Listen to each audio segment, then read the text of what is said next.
The night sky illuminates the clock tower, around which glowing particles swirl. At night, a cough is heard near a tall building, but the characters are not visible. In the room with the chains, heavy breathing can be heard.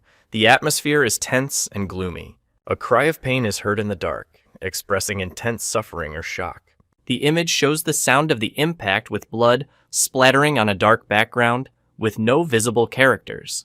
The text says that a talented experimental object is really different from the rest. He is breathing heavily, leaning on his knees, with visible wounds on his back and a tense state.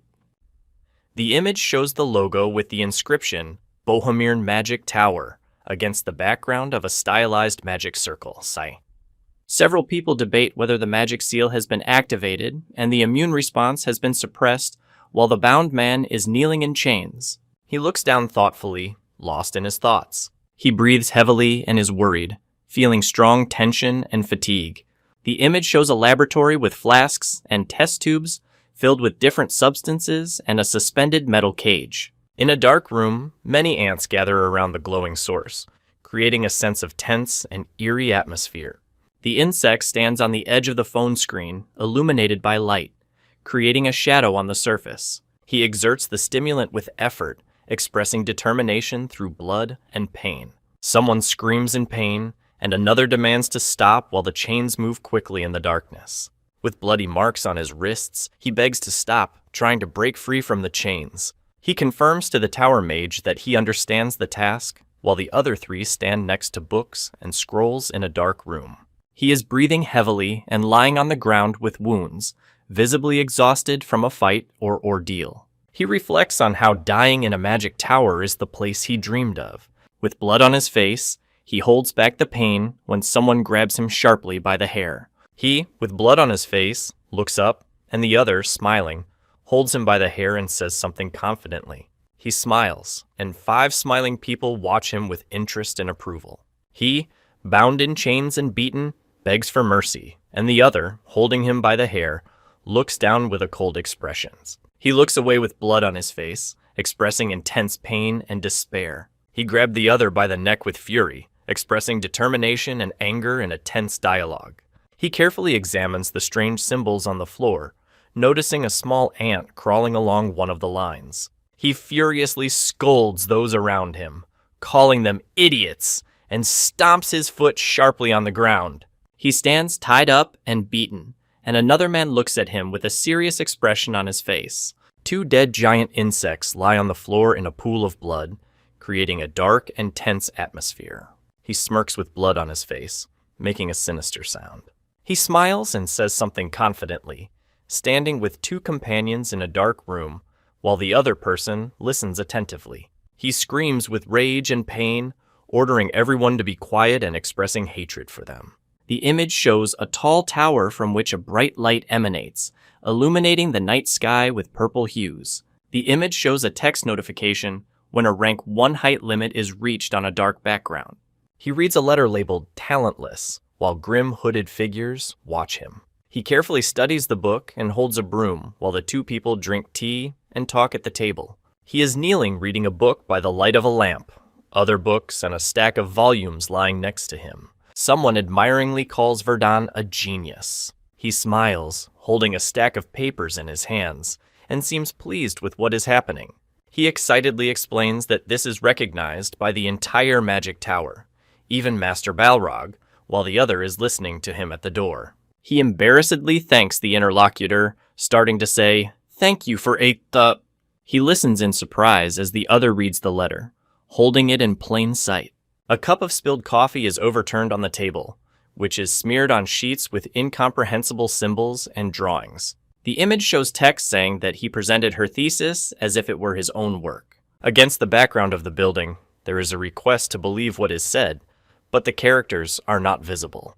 He reported that the item had disappeared the day before the presentation while she was listening from the top of a room with a large window. He carefully reads a letter in the library, expressing a serious and concentrated mood.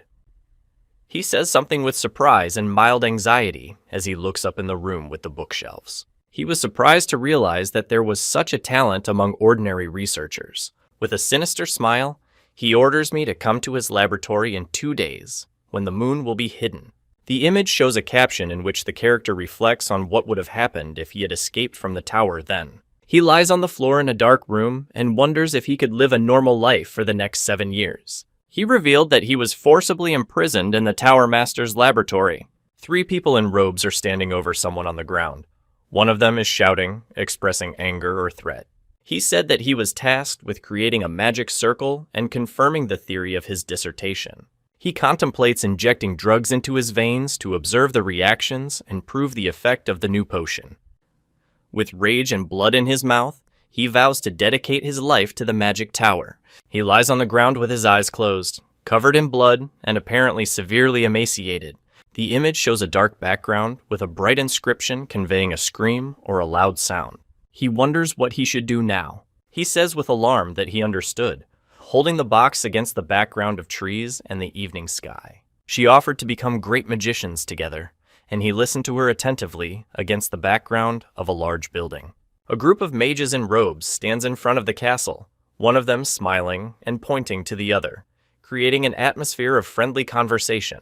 He greets the other with a smile, and the third watches their conversation against the backdrop of the glowing city. He smiles, looking into the distance, and a wounded hand with blood reaches out to him. He, covered in blood, looks anxiously through the bars, clutching his hand from which the luminous energy emanates. The image shows a close-up of the body with blood stains and droplets of fluid on the skin. In the dark room, the shadows of many crawling ants make their way through the bars, creating a sense of impending threat. He remembers the sound he hears every time experiments are carried out on him. They discuss their true feelings while a crushed fly in blood is visible in the background. A swarm of bats flies out of the dungeon, accompanied by a sound similar to pests.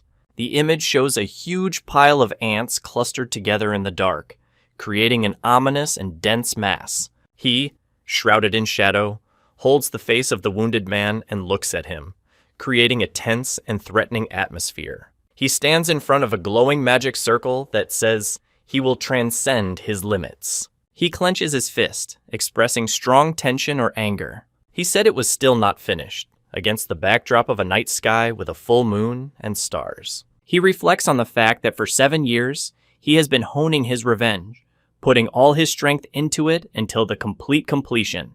He thinks that if he can solve the last problem that he cannot solve, then everything will work out. He, covered with blood and wounds, rises with an effort, feeling pain and tension. The hero looks intently.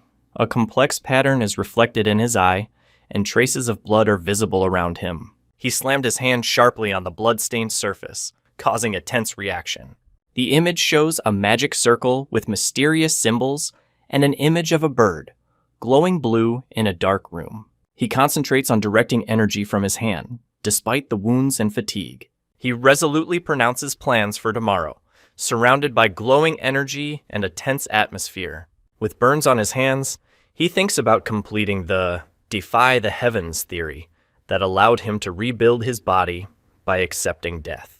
He reflects that all that remains is to prove the theory. He thinks of an artifact that allows him to use magic only once, even if his body without magic is destroyed in the process. The character resolutely declares his intention to regain his freedom. The image shows a top-down view of a large castle with towers in its surrounding garden. Someone opens the door, a characteristic creak and click of the lock is heard. With irritation, he turns to the wounded man, who silently holds his hand, as if hiding pain. He looks ahead with a serious expression, his forehead and face stained with blood. He stands in the doorway and confirms what he said with the word, yes.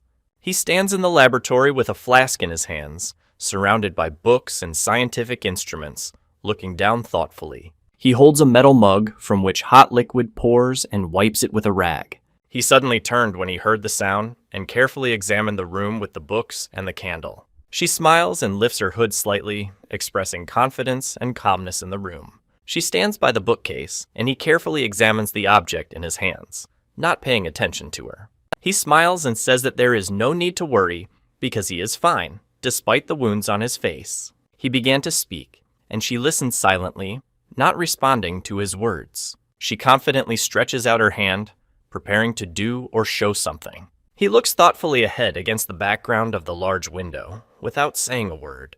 He placed his hand on the other person's chest, expressing seriousness or intention. She exhaled sharply, expressing dissatisfaction or irritation in conversation. He stands by the window and smiles, holding a rag in his hand, against the background of a bright sky and bookshelves. She looks down in embarrassment, holding back her emotions and not saying a word.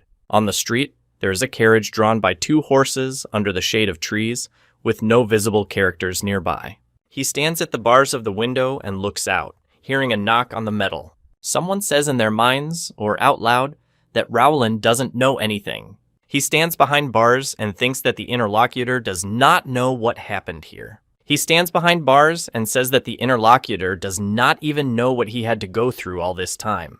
He reflects on what he is thankful for as he looks at the light filtering through the window bars. He stands in chains, and another, sitting nearby, watches him in a dark room. A crowd of people celebrates the revival of magic at the first magic tower, watching the glowing ball and magical effects in the night city. He carried a tray with a cup and a jug, walking across the light-flooded floor with large windows. He bangs his fist on the wooden door, making a loud sound.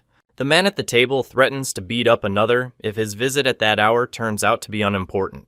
He says to move forward while the other puts the cup on the table. He drinks from a cup and says he hasn't made a single mistake. He opened the doors and entered a dimly lit room with antique chests and jewelry. He carefully placed his hand on the luminous object, carefully looking around.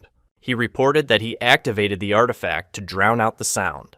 He carefully descends a spiral staircase of books in a huge library surrounded by endless shelves of volumes. The image shows the feet of a man standing against the background of a starry sky or space. He watches the appearance of a magic circle surrounded by electrical discharges in a large hall with a decorated ceiling. The image shows an artificial artifact created by the Tower Master for a huge amount of money, which allows the magician to perform a triple spell. He ponders the need to obtain the staff and disable the protective magic circle to carry out his plan. With his eyes closed, he seems focused or immersed in thought. He reveals that for the past 7 years, he has been studying how to break the magic circle that the Tower Master is proud of. It creates a powerful energy blast, surrounded by lightning and dark streams, inside a large hall with columns and magical symbols. He focuses with fury and declares that he will destroy it himself, surrounded by energy and lightning. The image shows various bottles of alcohol standing on the surface under the light, with no visible characters. 2 men sitting at a table with bottles, talking against the background of a large illuminated heart behind the glass. He carefully examined the wooden mug, noticing something unusual. He enters the room and announces that he has come, and a man with a beard listens attentively to his words. He leaves, and the other at the table laughs and says that the place of the master of the tower is not so easy to take. He carefully examines the glowing sword with a mysterious ornament, intently assessing its power and significance. A man with a beard reminded his interlocutor to memorize the words spoken at the table in the library.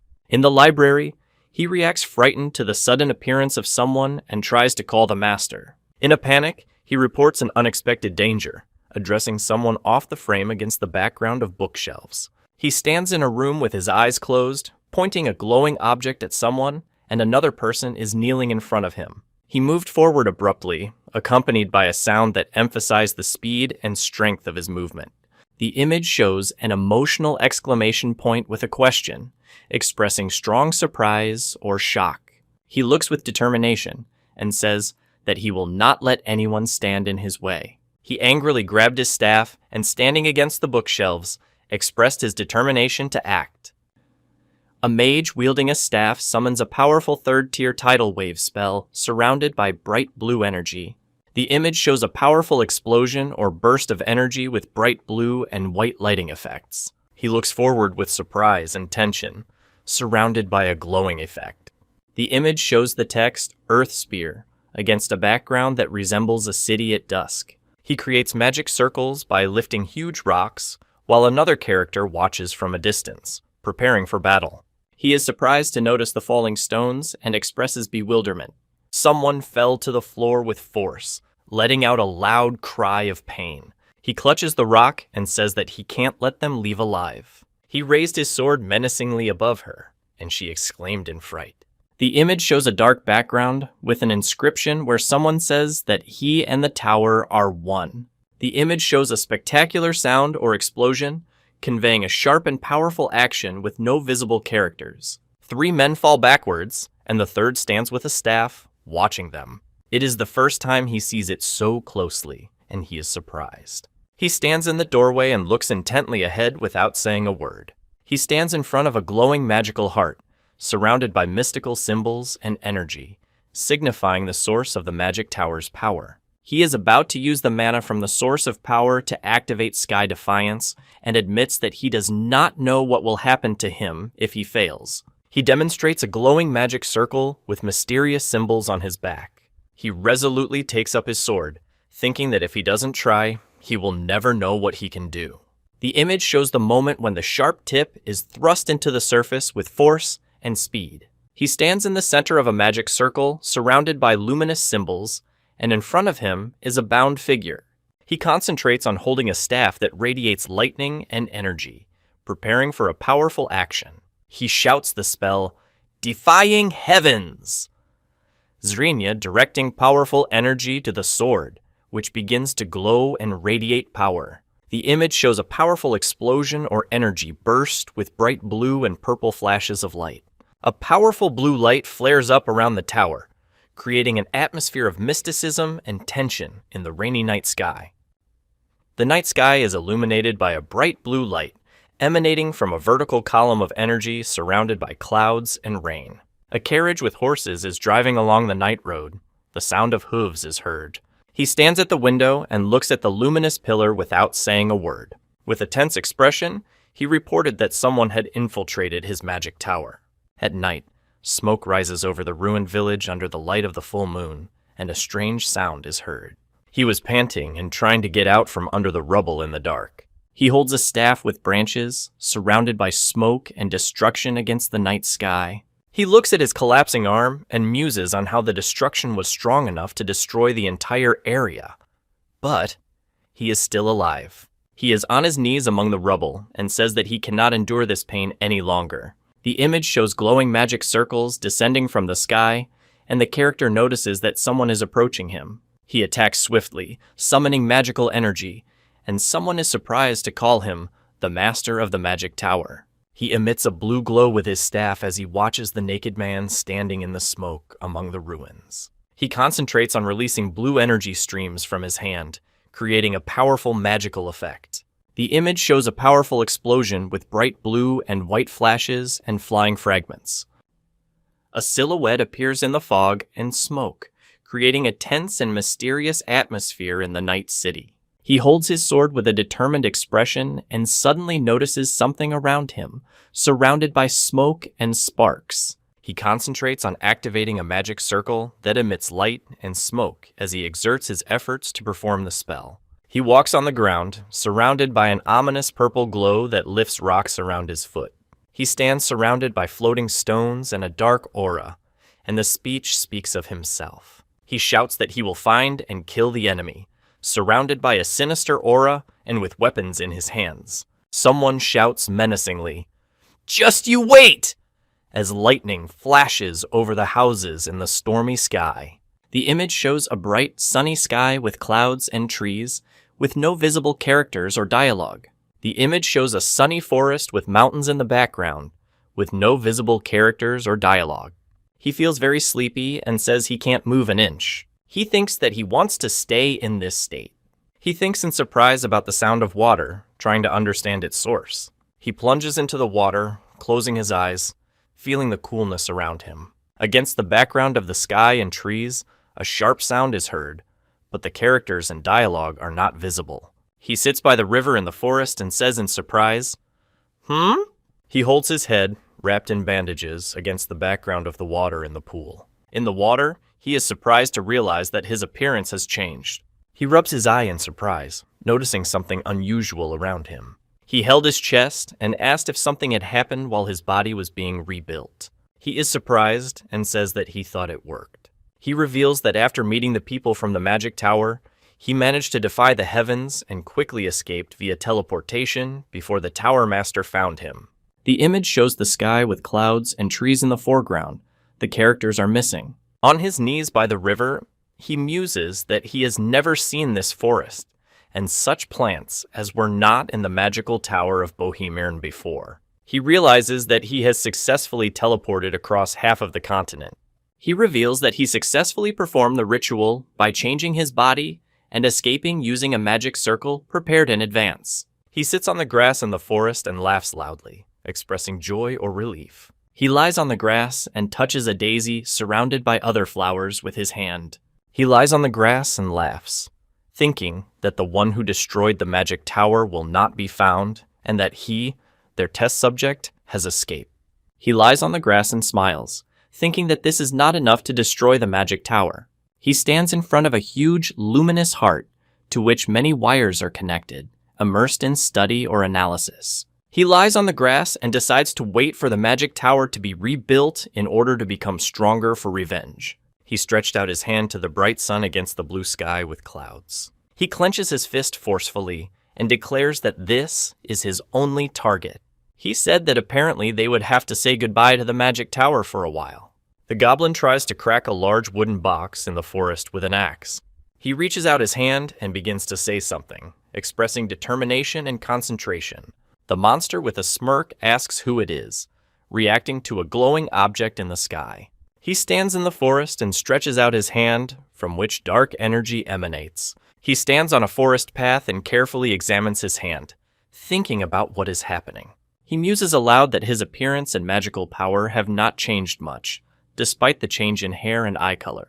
He reflects that there is no way to know what happened now. He expresses dissatisfaction with the situation, calling it problematic, and notices that the goblins are fleeing. Footprints are visible on the ground, and he stands nearby, paying attention to them. He finds the tracks of the cart and wonders if someone has lost things in a hurry. With his eyes closed, he puts his hand on the box, from which blue smoke is emitting. He decided to find the owner of this box. He knelt at a box in the forest, surrounded by a blue mystical light.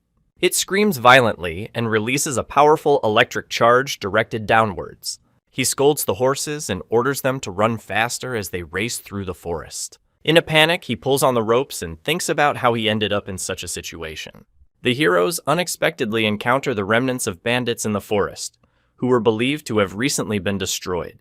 He gets angry and says that he didn't even manage to come to an agreement, mentioning his connections with Baron Pate, while the two listen to him at the carriage. He is standing on the ground, and next to him are two horses with bridles, one of which is visible in close-up. He furiously punches the orc in the face with an intimidating smile, while another orc watches the scene. He thanks that the orc was busy attacking the bandits while the others hide in the wagon. The driver is driving a cart rushing along a forest road. The sound of hooves and rapid movement are heard. He pulls the bow with effort, letting out a cry of pain or tension.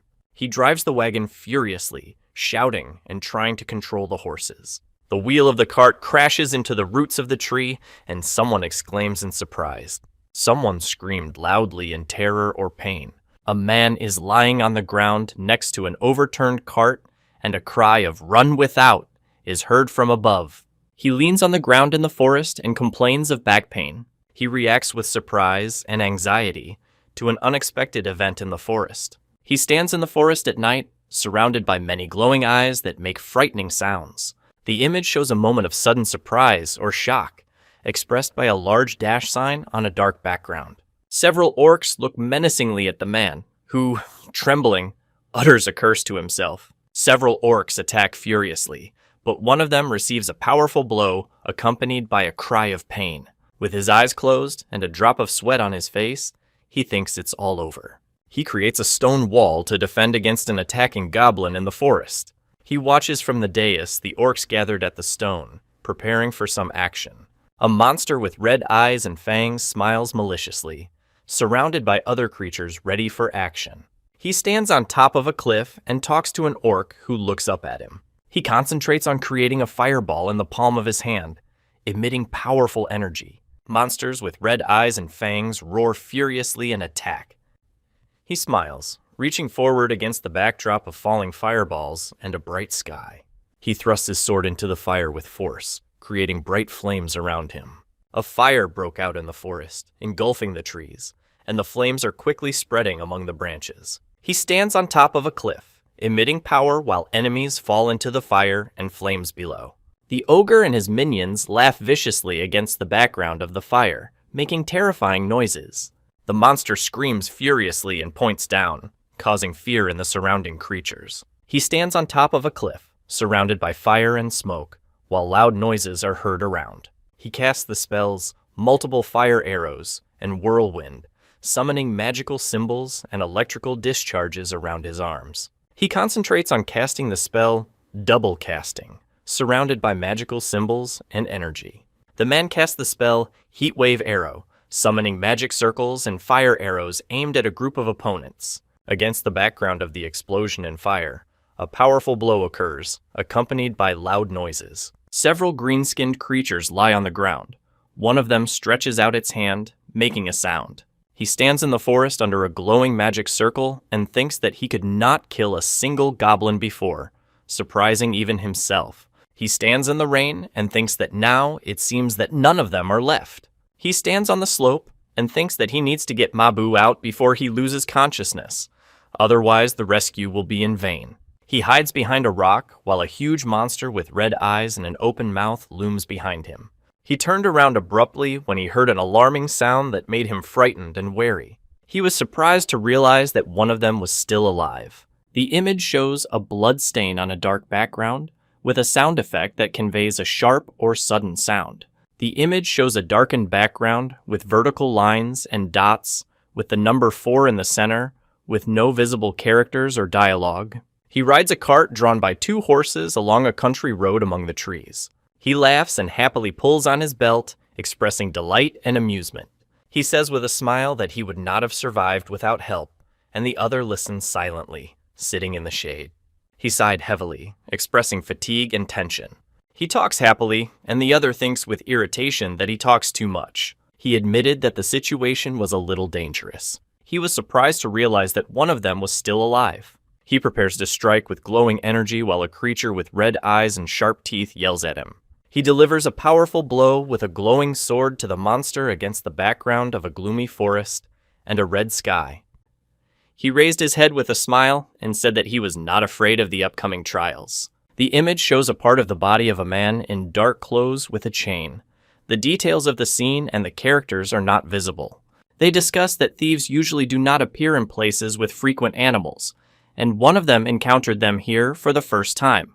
He says that as a child, they exchanged letters thanks to his connections, while he stands next to a horse by the forest. He sits thoughtfully in the corner of the wooden room, covering his mouth with his hand, immersed in thought. He thought that the teleportation had failed, but he realized that he was in the right place if he was in Baron Pite's territory. He lies in the water and looks up in surprise, as if aware of something unexpected.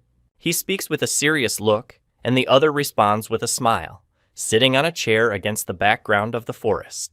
He calmly looks ahead, making a quiet sound that expresses attention or interest. Night.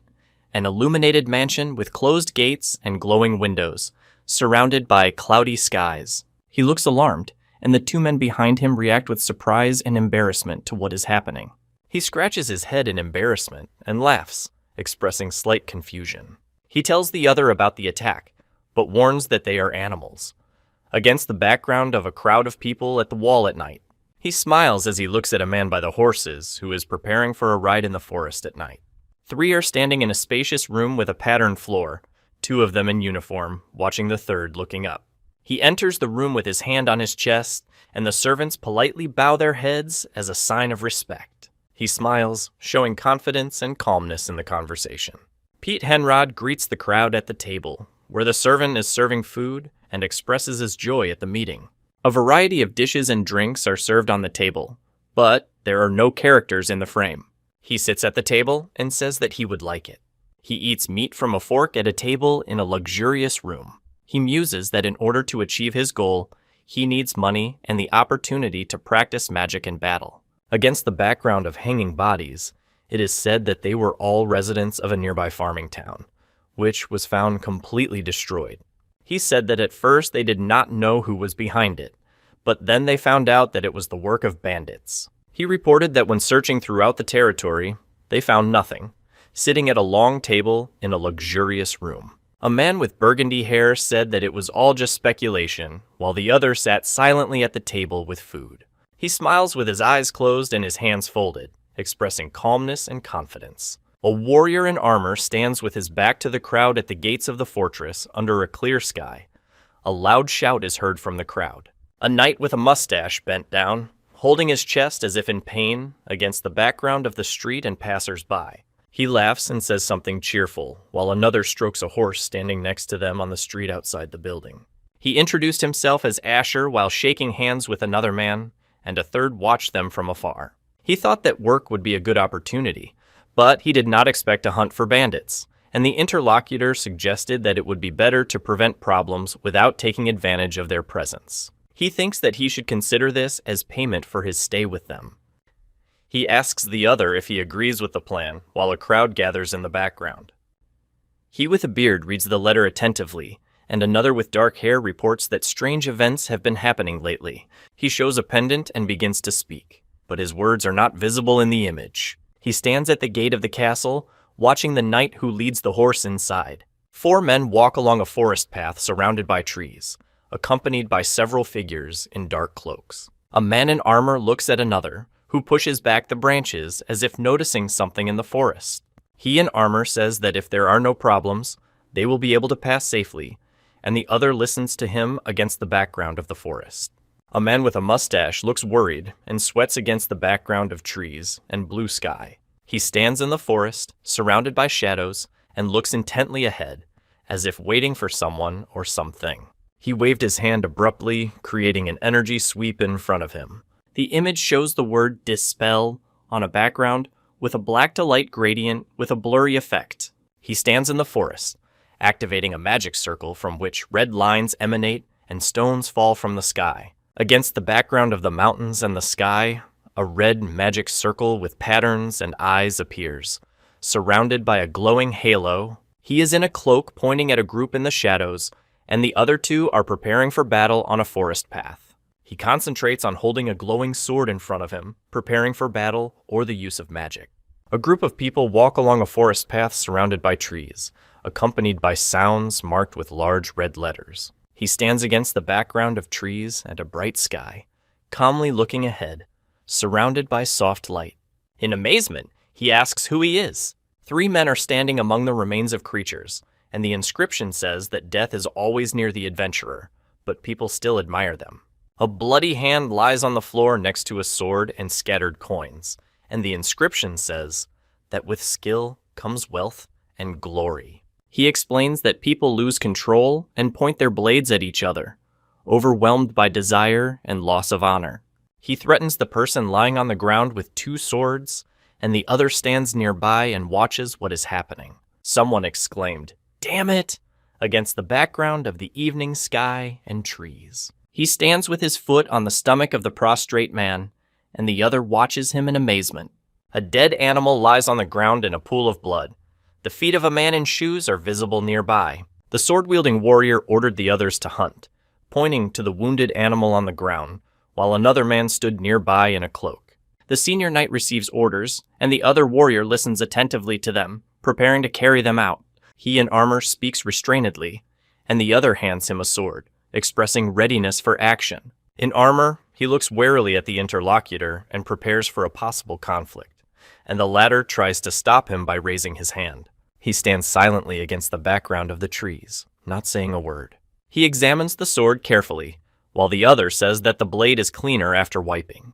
He stands leaning on his sword, looking thoughtfully at the ground, and the other exhales to express dissatisfaction or fatigue in the forest. He sighs and pulls his hand back, expressing fatigue or thoughts against the background of the forest. He says something with a grin to the man in a brown cloak standing in front of him, who looks surprised. He stands in the forest with his arms crossed and says something with a serious expression on his face. The image shows the rapid movement of fiery streams, creating the effect of high speed and force.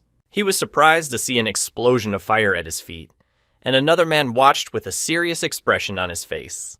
The image shows a powerful explosion with bright fiery flashes and flying fragments. He and the other man deflect the sudden explosion with magical shields, with the former exclaiming that the explosion came out of nowhere. He yells that they have been discovered while the other two prepare to attack amid the fire and tense atmosphere. The four fight in the air, using swords and magic, creating a powerful blast of energy. He screams in pain as he gets hit hard in the face, blood spurting out of his mouth. He shouts Vilshin, addressing a man with blue hair, while it rains in the background of the sunset. He was surprised to note that something turned out to be very durable. An inscription appears in the background of the forest, expressing surprise that someone is a magician. A man in a cloak creates a magic circle, and a knight with a sword on his knee carefully watches the fire in front of them. He draws his swords with tension, preparing for battle against the backdrop of the sunset sky and bare trees. Two men fight with swords. One of them warns that things will not go according to plan. He attacks furiously, and the other replies with a grin that it is very scary.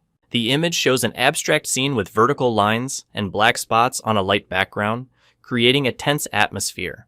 The image shows the moment of a strong impact, shattering the ground and raising dust and debris. He tries to escape, but another chases him, despite plans to hide. He uses the earthen wall spell, and she thinks that only those who have reached the third circle can fly. He shouts, demanding that the opponent stay still and cast the spell multiple frost arrows, deciding to strike first. He resolutely thinks that if the opponent of the entire second circle, he will kill him before leaving. He casts the spell multi-flame arrows, surrounded by a fiery aura and magical symbols. A powerful explosion or collision occurs, accompanied by bright flashes and sound effects. A powerful explosion or impact occurs, accompanied by a bright flash and sound effects. The image shows heavy rain with a blurred background, accompanied by okay sounds, creating an atmosphere of intense downpour. Against the background of the sunset over the forest, a huge funnel in the ground is visible, from which a luminous column of energy rises. He breathes heavily, leaning on his staff, and seems exhausted after a fight or ordeal. With blood on his face and neck, he looks at the smoke rising from the ground against the background of the sunset. He looks ahead in surprise, as if aware of something important or unexpected. They stand at a distance, surrounded by dust, and one of them says that he does not want to fight but is forced to. He says furiously that the interlocutor hardly expected to be trampled here today. He squeezes his hand, making a sound that expresses pain or effort. He uses the magic of the third circle called Falling Ice, summoning a huge ice crystal in the air. He is intently looking ahead, energy sparkling around him, and rain is falling. The image shows a large, stylized word, B, on a background with a motion and darkening effect. He stands next to a huge glowing crystal surrounded by magical symbols and raises his hands, summoning magical energy. With a surprised and awkward smile, he raised his hands and said, "Huh?" The image shows intersecting massive stone beams against a blue sky. He is surprised that the enemy was able to block his spell. He raised his hand, summoning a huge blue crystal surrounded by sharp stone pillars. He stands with his back to the ground, surrounded by low light. He raises his hand, summoning the magic spell Earth Spear, and stone spears fly up around him. The fist hits the surface with force, accompanied by a loud sound. He raises his fist, summoning magical energy that shatters the sharp stone spikes around him. He is surprised that a second circle mage can use a third circle spell and begins to explain the situation. It encourages you to make a bold guess while simultaneously creating an ice crystal in the palm of your hand, aiming it at your opponent. In the background of the sunset, one stands and the other falls with blood, and she thinks that he has been deceiving her from the beginning. He stands with a cape against the sunset, looking at a man lying on the ground, who appears to be injured or unconscious. He put his hand on his chin thoughtfully, as if contemplating an important decision. The image shows a close-up of the creature's ear with sharp features against a background of green leaves. He shows a pendant on a chain that glitters brightly on his chest. The image shows a spectacular explosion, or a powerful attack with the inscription GADO on the background of a dark circle of fire. He stands barefoot next to a bloody axe, and blood stains on the floor, a clenched hand expressing tension and determination. He calls the potion Magic Chain Expander, and recalls that after hard days in the Magic Tower, He didn't want to experiment on humans anymore. A loud sound of destruction rang out in the room, and the floor began to crack under the impact of the strong impact. He suddenly screamed in pain or fright, which caused a tense atmosphere in the room. He fights despite his wounds and fatigue, expressing determination and pain. He stands, thoughtfully leaning on his hand, looking at the man lying on the ground with a rod, and reflects on the situation. He puts his hand on the magic wand and notices its presence. He is kneeling while holding a glowing wand and casting an evaluation spell while holding another person's hand. He clutches a glowing magic wand with runes in his hand, emitting powerful energy. He noticed a man approaching who waved his hand happily and quickly ran towards him. He apologized, explaining that the opponent was stronger and it took him a while to deal with him as they stood in the background of the sunset. He is in a cloak with a staff watching as another lifts an unconscious man from the ground, expressing surprise. He happily said that he was willing to help as long as he was holding a large object with another person. He clutches the hilt of his sword and asks what to do with the bandits' belongings. A boy with bags on his shoulders happily shows his thumb, proving that he can handle it, and a man with a staff watches him. The image shows a glowing circle with the inscription, Baron Peath. Swing, creating an atmosphere of mystery and anticipation. He smiles and gives a thumbs up to express approval and joy. He stands with his staff against the sunset, expressing calm and confidence. He decided that he was making good use of this magic wand. He said that without her, there would have been many more victims, and she replied that it was a great experience for her. He is shocked to learn of Wilshin's death and does not believe it, surrounded by other people in the forest. He thinks that if the situation continues, they will be brought before the Lord and executed. He tensely holds the dagger behind his back, preparing for a surprise attack. He thinks he can't die in the village because he wants to see so much more. He decided that he had no choice and would have to flee to save himself. The two armored warriors turned around abruptly when they heard an unexpected sound in the forest. He delivers a powerful sword strike, creating a whirlwind of fire that strikes the opponent. He furiously shouts to be out of the way and rushes forward with a weapon in his hand. He realizes that without Wilshin's magic, it is impossible to pass through the ranks of enemies, and he has only one way out. Two warriors fight, delivering powerful blows, their blades colliding with a bright flash of light. With a tense expression on his face and a weapon in his hand, he rushes forward, preparing to attack. A warrior in armor delivers a powerful sword blow to the enemy, causing a strong explosion and tense reactions. He resolutely fights back with his sword, warning that he will not allow him to go further. He jumps to attack another with a sword, and he exclaims in surprise. He falls down with force, throwing his sword to the side. Two soldiers hold a man on the ground who is screaming, and a man in armor stands in front of them and speaks loudly to them. In armor, sword in hand, he looks focused and tense against the background of the autumn forest.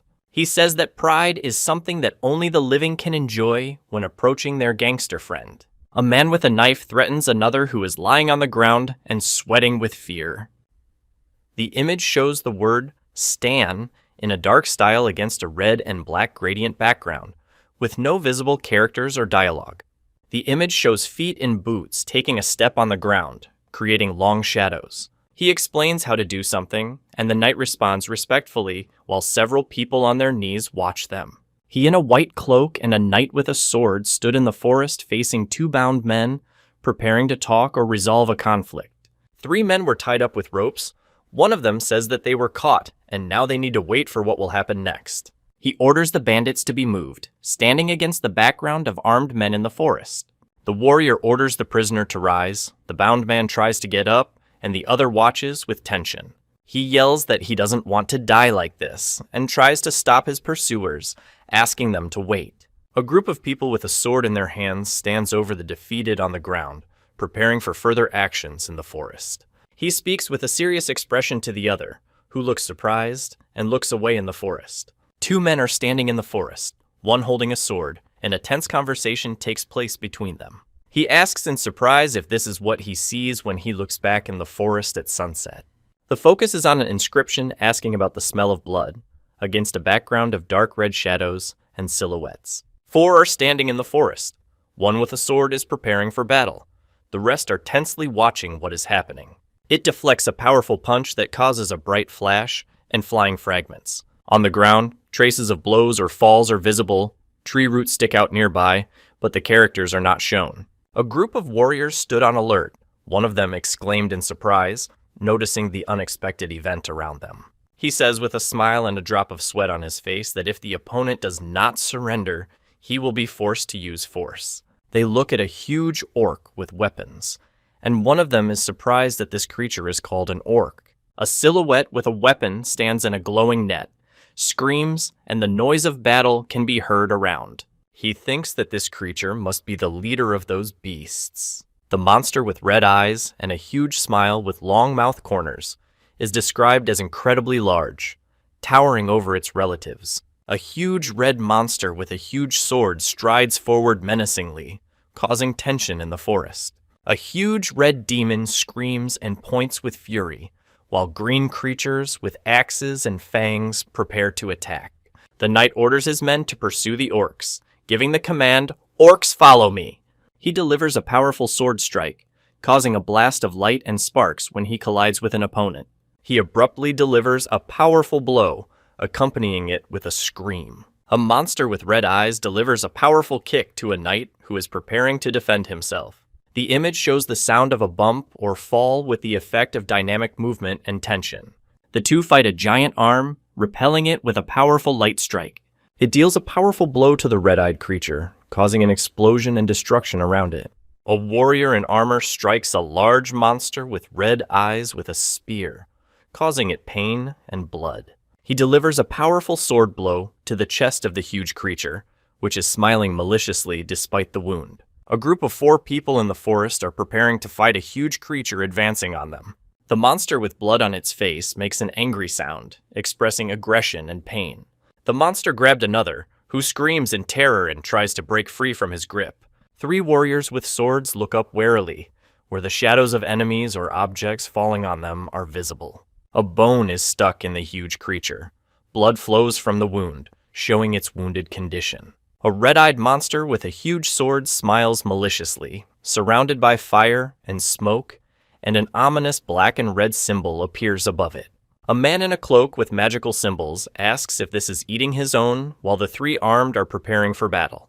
3 warriors stand in the forest, watching the blood drops falling from the sky and hearing the sounds of blows and screams. He holds a bloody bone in his teeth, showing sharp teeth and a wound on his neck. A red-eyed monster makes an ominous sound as it squeezes its hand against the background of the forest and fire. 4 men with weapons warily prepare for battle, and one of them muses that the creature can destroy its kind.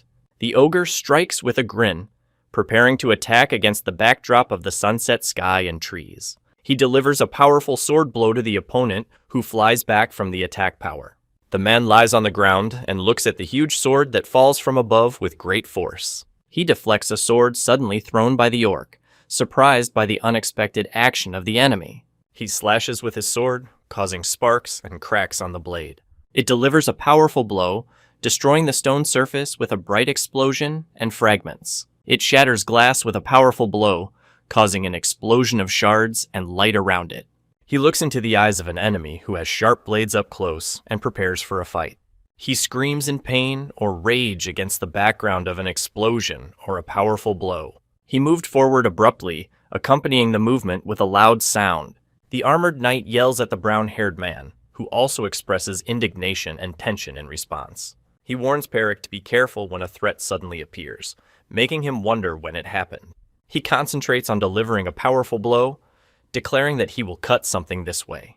He suddenly noticed something and reacted to it in surprise. He was surprised to notice that the sword was stuck in his opponent's muscles. With a sword in his hands, he rushes at the giant creature, trying to defend himself from its attack. The image shows a magic circle with the inscription, Earth-Sharer, on a background of a bright, fiery glow. He delivers a powerful blow to the huge creature, which forcefully knocks him back. He looks at the cloaked man who lifts rocks with magic and surprise and says, "Oh." He abruptly dodges the explosion, trying to say something while the other stares ahead with concentration. In a panic, he demands that his sword be returned while the other quietly goes into the forest. He speaks intensely, with a drop of sweat on his face, as if warning of impending danger in the forest. He reacted in surprise to the words of another, who said that this was not the right thing. The monster explains that regeneration and strengthening occur through consumption. The image shows orcs with axes attacking knights, and it is said that this power is able to control subordinates and even defeat knights. With a slight smile and a drop of sweat on his face, he listens to what someone is saying nearby in the forest. He said it was too weak to be considered a special entity. Against the background of the starry sky, it is said that ordinary magic has a limit, even if you invest more mana. He explains in a hood that if you exceed the limit, the magic itself will go out, and this is the rule of magic. He explains that there is one spell with no limits: geography manipulation. He activates a magic circle that radiates light and energy between his hands. He stands in the center of the circle, surrounded by enemies, and unleashes a powerful fire blast that knocks them back. Two warriors notice an earthquake. One of them in a panic says that other species appeared first, and now earthquakes, and they will all die. He orders everyone to stay calm and hold their positions, explaining that this is Asher's magic. He stands with a sword in his hands on a stone, and another, sitting, watches him from behind against the background of the sunset. A group of people stands on a dais, surrounded by many figures falling into a deep ditch. Several creatures fall from a great height, hitting the ground with a loud sound. A growl is heard, and several creatures rapidly fall from the sky to the ground. The red monster bursts out of the ground with a fierce smile, shattering the stone surface around it. He stands on a rock and summons a powerful fire magic circle surrounded by flames and light. A level 3 fireball falls from the sky, causing flames and destruction around the cliff where the silhouettes of people are visible. The character below exclaimed, "Whoa!" swinging, expressing surprise or shock at what was happening. He is happily surprised as a warrior in armor helps a man sitting with an injury, supporting him by the shoulder and leg. He stands on rocky ground and looks down, surrounded by smoke and fire. He scratched his neck thoughtfully against the sunset, clearly uncomfortable or doubtful. 4 men react in amazement to a loud sound coming from above, and one of them touches his neck with a serious expression. A huge demon with glowing eyes and a toothpick in his teeth stands in the fire, and a small goblin hides at his foot. In a panic, he calls out to Asher, and he concentrates on preparing for danger, thinking about how to avoid burning. He casts the spell Wave and summons a powerful water stream that knocks down and knocks back several opponents. He raises his sword, preparing to strike, while another from the top of the cliff exclaims in surprise. The character casts the spell Multi-Ice Arrows, summoning many ice arrows. He concentrates on casting the spell Winter Gust, creating icy energy on his fingers. He says that he will freeze it to death and releases a powerful ice magic stream down. He attacks the enemy with the powerful ice spell Double Shot of Bitter Cold Arrows, hitting them in the body. 3 creatures were frozen in ice shackles during the battle. He stands in a magic circle, preparing to attack, while a huge demon with an evil smile raises his hand to strike. The image shows text that says that even though something can regenerate indefinitely or feel no pain, he swiftly jumps with a sword in his hand, preparing to attack or defend. He delivers a powerful blow, surrounded by glowing energy, while another stands behind with a weapon in his hand. He smiles maliciously, showing sharp teeth and glowing eyes, expressing aggression and threat. He stares intently at the glowing magical symbol that begins to manifest in front of him. It creates a powerful ball of ice that glows brightly and emits cold energy. He stands against the backdrop of the sunset and the rocks, saying "Conquest complete," surrounded by radiance and sparks. A view of the magical city of Vente, with its majestic towers and buildings under clear blue skies, is shown. They are sitting at a table on the street, and one of them answers the other in the affirmative. Of course. A man with a mustache drinks tea, while another, reading a newspaper, reacts in surprise to what he has read. The robed 4 discuss that it was too difficult to send them to practice, and one of them admits that he hasn't experienced civilization in a long time. He is wearing a hood saying something, and a man with gray hair is calmly drinking tea, listening to him. He is in a hood, standing by the window, watching what is happening from behind. A man with a mustache whispers something, covering his mouth with his hand, standing next to another figure in dark clothes. A man with a mustache was doused with liquid, after which he was shocked to hear a demand to repeat what he had said. She squeezes her hand and begins to speak, expressing surprise or bewilderment. He asks if they're heading to the Bohemian Tower of Magic. Two people clink wooden mugs of beer, making a loud collision sound. A group of people in a hall with a long table raise their glasses, celebrating the event, and two people are talking at the edge of the room. Four men are standing at the stairs. One of them calls Asher, and laughter can be heard in the foreground. He is talking cheerfully with a blush and a glass of wine, and a man enters and adjusts his collar, watching him with his escort. One man cheerfully raises a glass and tries to drink with the other, who looks surprised and holds it back. Two men are talking at a ball, while one of the guests in the distance raises a mug and proclaims something loudly. He asks doubtfully if it was for bandits, while the other drank the wine in silence. He looks doubtfully at the two men, one of whom says, thoughtfully. The man with the glass explains something to the other, who clutched the scroll while the third listened to their conversation. The image shows photos of two men on torn sheets with text explaining that they were gold adventurers who killed comrades and escaped a year or two ago. The text says that their whereabouts were unknown, but it seems that they created a gang and ended up here. He reads the documents and realizes that status can only be obtained after many achievements, and now he realizes why they had a reward of 10 million reindeer coins. He ponders why the Lord was pleased, assuming that without his involvement, the consequences of submission could have been serious as long as he holds a glass of wine and documents. He was suddenly surprised, not understanding what was happening. He smiles through his tears and says that he is very happy and touched. He thanks for the confession, and the other asks him to remain calm while the third tries to keep him from being too amused. He covers his mouth with his hand in embarrassment, holding a glass of wine in the luxurious hall. He thanked for saving the residents and organizing a dignified funeral for the victims, standing with three men in a luxurious hall. 5 men raise their glasses of wine, greeting the 2 men sitting with mugs of beer, who look at them in surprise. Several people raise glasses and wooden mugs of drinks, clinking glasses and expressing joy. He sits with a mug, and the other, burying his face in the table, says that he can no longer drink as long as his fists are clenched in front of them. She excitedly turns to the man, who looks in her direction in surprise, holding a glass of wine. He reaches out to her, and the 3 men in the background watch with interest and thoughtfulness. He supports the drunk man and shouts that he shouldn't drink, trying to hold a mug of drink. With a smile and a blush on his face, he tries to take a wooden mug with a foamy drink. He stands in front of a falling magic tower, unaware of the turmoil it will cause. Leaves fall from the sky against vertical lines, creating an atmosphere of tension and anticipation. He is surprised and says that the magic tower is fine and the rumors have been exaggerated. She watches the sunset with a slight smile and a blush on her cheeks, enjoying the moment against the backdrop of an ancient building. He holds the box and says something, and she stretches out her hand in surprise. She says something with a smile, and he listens to her with surprise and a drop of sweat against the background of the building. He said thoughtfully, "Well," against the dark sky and abstract shadows.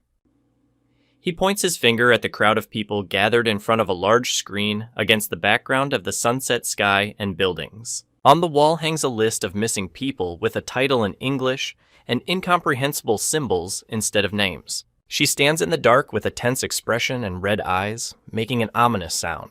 He looks at the photos and recordings with surprise, expressing disbelief with the words, "It can't be." She stands in front of a blackboard with photographs and looks intently at the image of a young man in the center. An old note states that Verdun went missing while on duty in the engine room, presumably due to the effects of mana, and the body has not been found. He was surprised, and she thought of the privilege of studying abroad in the magical city of Vente, and congratulated him on a good trip. He says that he will stay here against the background of a dark and distorted space. He stands by a window in a dark room, surrounded by a gloomy atmosphere and sounds that convey tension in the air. He reaches out and laughs as he holds a book in his other hand against the backdrop of the forest and the bright sky.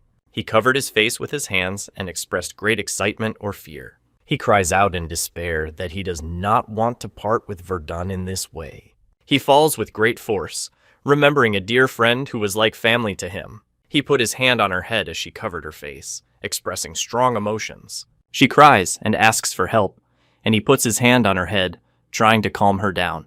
He is standing, taking off his cloak, and she is kneeling in front of the majestic towers at sunset. He helps her put on her cape while she kneels down and looks depressed. At night, the ruined village is shrouded in fog and smoke. Rubble and the remains of buildings are scattered around, creating an atmosphere of devastation. He reflects on the irreparable loss of the second circle from the treasury, along with all the magical books and artifacts collected. He is chained in a dark room, and off-screen, there is talk of the loss of Test Subject 77 and the inability to recover the data without his samples. He says that at least they can get revenge. He puts his hand on her shoulder, and she looks ahead in surprise, without saying a word. He turned to her, and she, breathing heavily, answered his question. He clenches a necklace with a red glowing triangle and an eye inside in his fist, preparing for an important action. She stares in amazement at the triangular amulet with an eye floating in front of her, as if trying to understand its meaning. Several hooded figures stand under an ominous red symbol, with concentric circles surrounded by mystical patterns. He shows her a strange object, and the man behind it complains and says, "It doesn't matter." He is standing in front of a building and is saying something with a serious expression on his face. He clenches his fist with such force that red sparks and lines of energy fly around him. He thinks he's already got his answer, immersed in gloomy thoughts against a dark red background. He lowers his hand in concentration, emitting a red glow, and shards fly around him, as if he is using magical power. The image shows a sunny day in an old city with wooden houses in the European style. He sits on the couch and drinks tea from a cup without saying a word. They reported that they had set a maximum level of danger for the orc and sent gold adventurers, but they did not expect such an outcome. He listens anxiously as the other man tries to explain himself with nervous laughter in a cozy room with tea and cookies. Wiping his forehead with a handkerchief, he sat down on the sofa and took up the document lying on the table. He sits on the couch with a cup in his hand and reads a document, reflecting on the fact that out of 24 million elks, only 12 million are left after taxes. A man in glasses speaks enthusiastically, and another, holding a cup and papers, listens attentively to him on the sofa. He smiles nervously and sweats, trying to hide his excitement while clapping his hands. One man enthusiastically explains that in the guild, the higher the rank, the lower the tax, and the other carefully reads the documents, sitting on the couch. He abruptly puts the cup on the table, expressing impatience or determination. He laughs happily as he puts his hand on a piece of paper with the text on it, sitting at the table with a cup and saucer. He decides to become stronger in order to take revenge. One man enthusiastically explains to the other that their guild has lower tax rates for higher ranks, and that he will start with silver rank as a special case. He carefully places the cup on the saucer, creating a soft sound. He realized that money was more important than anything else. He said with a smile that everything was fine, and he would just take it, reaching for the paper on the table. The character strongly talks about the need to become stronger in order to get revenge. He reflects on how despite 7 years in the magic tower of Bohemian, his essence remains magical. He stands in the guild vault and examines a large object covered with cloth, surrounded by crates and cobwebs. He lifts the veil from the body of a large creature, preparing for a full-scale exploration. Wearing a mask and gloves, he carefully examines the dirty fabric, as if trying to figure out what's wrong with it. He pinches his nose because of the smell, and notices that the condition of the object is far from ideal. He grabbed the hood with a blue hand, and an evil mouth with sharp teeth peeked out from behind it. He sat down in a mask and gloves, looking thoughtfully at the cloth-covered objects in front of him. He touches his chin thoughtfully, contemplating the situation. The image shows a large stone emitting light on a dark background with no visible characters. He explains that regeneration is the force that restores the body to its previous state, and that the orc's regenerative ability is strong enough to restore a burned and torn body. He stands over the defeated creature and wonders why the wound did not heal and left a scar. He was surprised to notice a crack in the surface and studied it carefully, touching it with his blue-gloved hand. A blue-gloved hand holds a scalpel against a background of black smoke, accompanying the words about the cut mark. The image shows that the only way for a semi-human to gain strength after birth is the path of evolution, accompanied by scenes of struggle and transformation. The character's speech says that someone artificially created this variant. He sits with his hand on his head and sighs heavily in thought. He reflects that this would be the worst-case scenario. He said he didn't have to go that far to see him off, addressing the two men standing next to him. The young man happily says that this is the minimum he can do, and the older man stands next to him with his eyes closed. He smiles and touches his ear, being in the background of the forest. The young man enthusiastically confirmed that he agreed, and the old man listened calmly. One man announces that he is on his way, standing in front of two others in the forest. The man behind assures that the interlocutor will not regret it, and two men opposite are listening to him on the street of the city. He stands in the forest, raising his hand to the falling leaves and glowing particles around him. On the border between the territories of Paid and Martis in the village, several people are talking in front of old houses. He runs, holding a scroll in his hands, under a glowing magic circle that emits a blue glow. He carefully examines the paper, and then hands the apple to a woman sitting by the road with vegetables. He noticed something in surprise, holding an apple in his hand against the background of a city street. He noticed the two men and thought they might have some useful information. He wondered if it was worth eavesdropping a little to find out what was going on. The image shows the title, Whisper of the Wind, with a glowing circle with a wind effect in the background. He opened his mouth wide, as if about to say something loud or laugh. A man with a beard angrily explains the situation, and the other listens intensely, worried about what he heard. He is standing against the wall, eating an apple and thinking that the fees are not cheap, and someone asks if there are any goblins here. In the fiery chaos, one fights orcs, the other falls from wounds, and the girl tries to hide in fear. The text says that in large numbers they attack villages, steal property, and eat people. He throws an apple and thinks it's not unusual. He is standing in a hood against the wall and asks if James has seen a monster in the forest. One man told the other that no one was listening anyway, while a hooded third watched them from the shadows. On his knees, in the woods, he checks the trap in which the dead rabbit is stuck. The man with the mustache turned sharply in the forest when he heard a shout. He stares tensely at the huge goblin with his mouth torn, preparing to attack against the background of the red sky and the autumn forest. He snaps his fingers and casts the spell Dispel. He reflects on the unexpected information about a large goblin with a ripped mouth while standing on the street of the city. He smiles thoughtfully, hiding under his hood, and seems to be preparing some kind of plan. He believes that it is difficult to write it off as a coincidence. The image shows a landscape with mountains and trees under a clear blue sky, with no visible characters or dialogue. The moment depicts the rapid movement of the spear with an energy effect that emphasizes the force and speed of the blow. She shoots a bow at a monster that screams in pain, and a man stands nearby, watching what is happening. Myrna slammed her fist cheerfully, and he replied thoughtfully, She irritably asked if his nose was 3 meters long, and he replied that it was not worth making him break it while the other two were watching. He pointed to the side, explaining something, and she listened attentively in the forest. The entrance to the lair is shown, decorated with skulls and spears, surrounded by trees and stones. She reads a map while the other three watch her intently in the woods. He tries to free himself from the ropes while the other prepares for battle, and the two behind watch and support them. He concentrates on casting the spell Imbue Sight, summoning a magical green circle in front of him. She looks at the glowing object in her hand in surprise, and he watches her anxiously in the forest. A woman with a staff approached two men in the forest, and one of them was looking at her with a smile. The four go into a dark passage, one of them holding a staff with a burning end, and bones are visible around. She with blue hair looks back anxiously, and another with a bow asks why they have to wait here. He felt the presence of Mana when he was at the entrance of the cave overlooking the forest. The image shows a forest with dense foliage and trees, with no visible characters or dialogue. The image shows a dense forest with trees and bushes. The characters are not visible in the frame. An empty stone cave is lit by light from outside.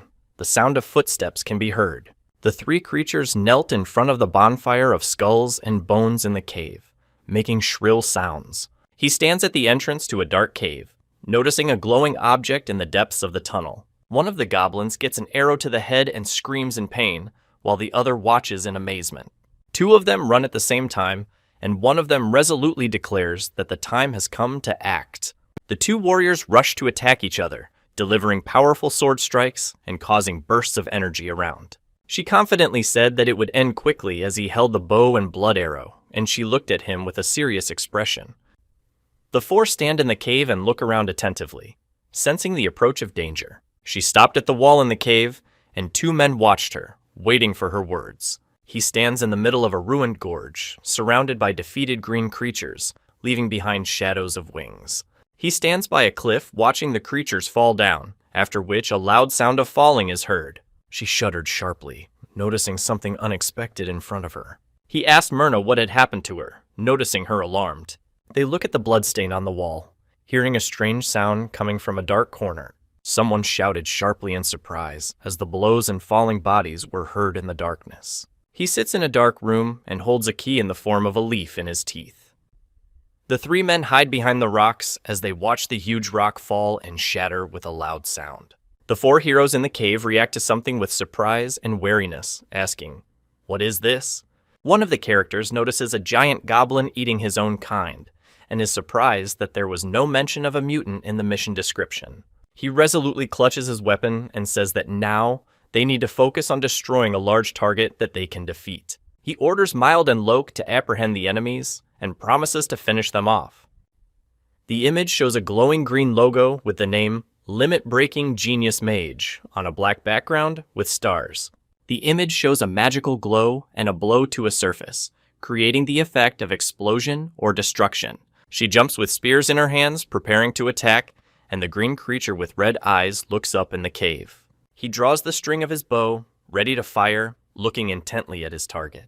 The green-skinned monster receives a fatal blow to the head, from which blood gushes, and lets out a piercing cry of pain. He yells at Mild to raise his shield as he prepares to attack with spear and shield. He attacks swiftly with his sword, and the opponent defends himself with his shield, creating a powerful explosion. He swiftly attacks with a sword, delivering a powerful blow to the helmet-wielded opponent, causing a burst of energy and destruction. Someone emits a loud cry of pain or horror against the background of dynamic lines of movement. He concentrates on saying to himself that he has almost reached his goal.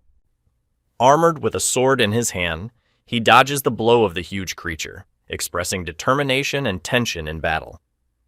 He casts the spell Mana Burst, creating glowing magical symbols and a green glow around him.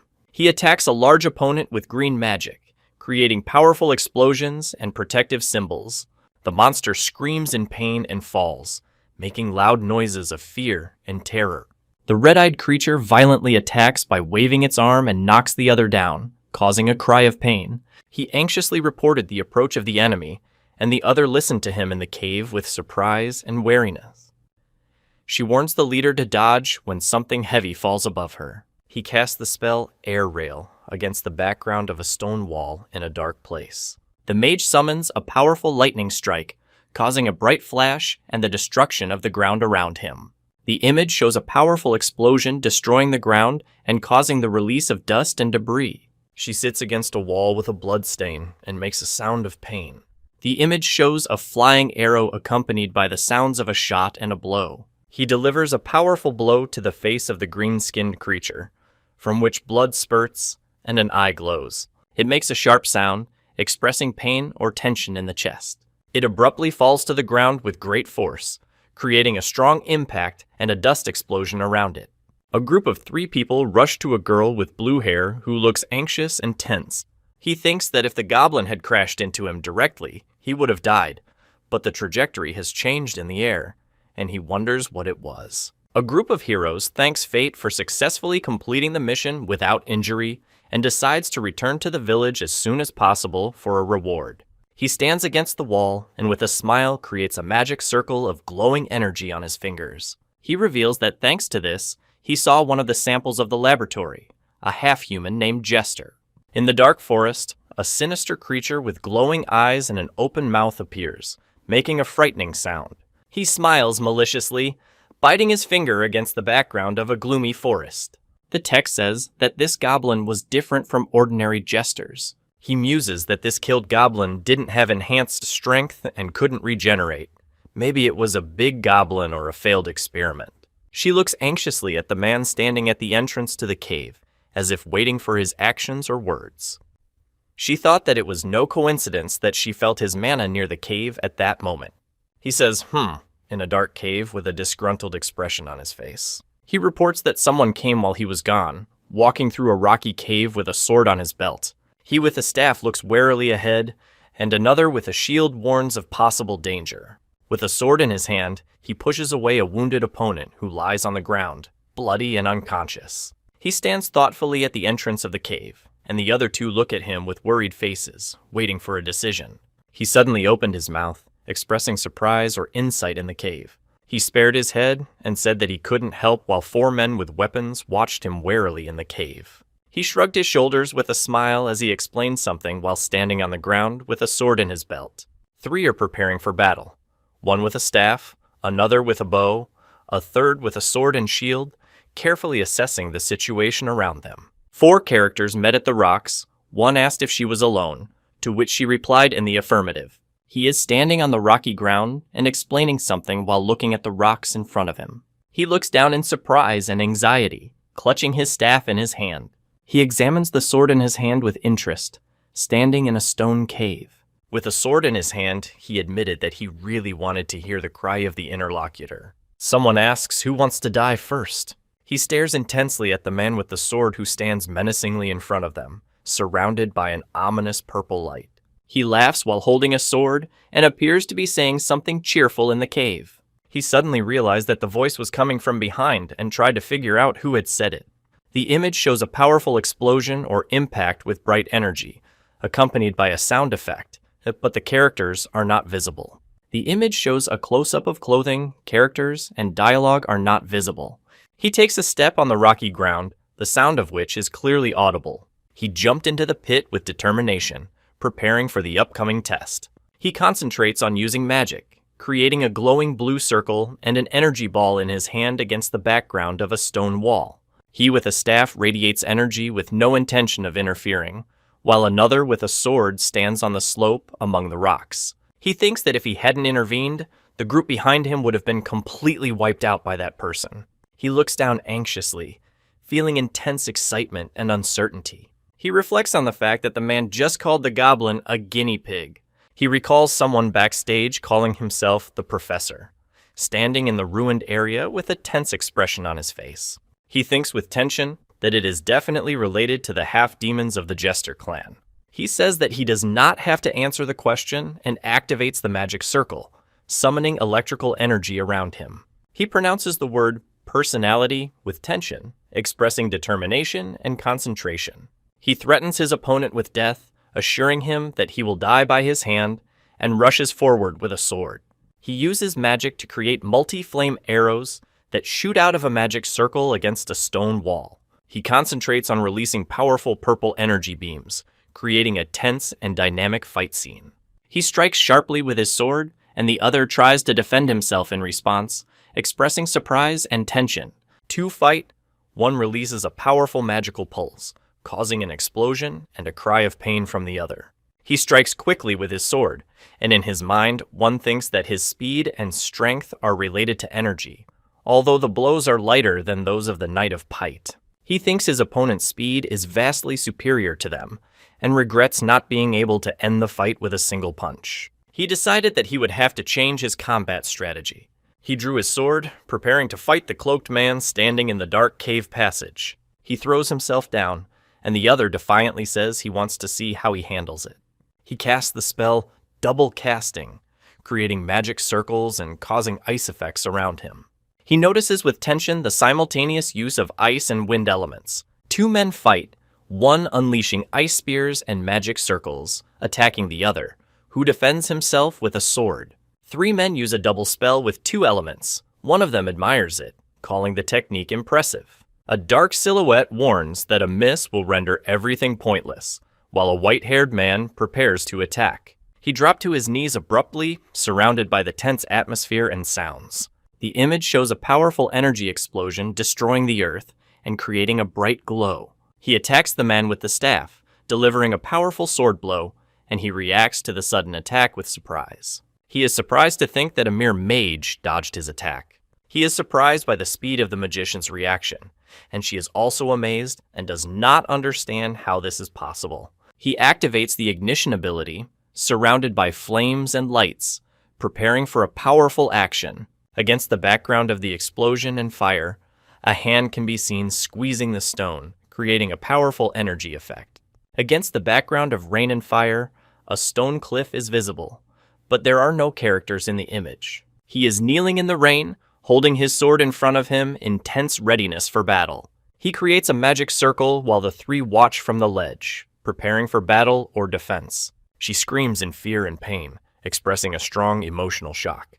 4 warriors notice a sudden movement of the earth, and one of them exclaims that the ground has suddenly shifted.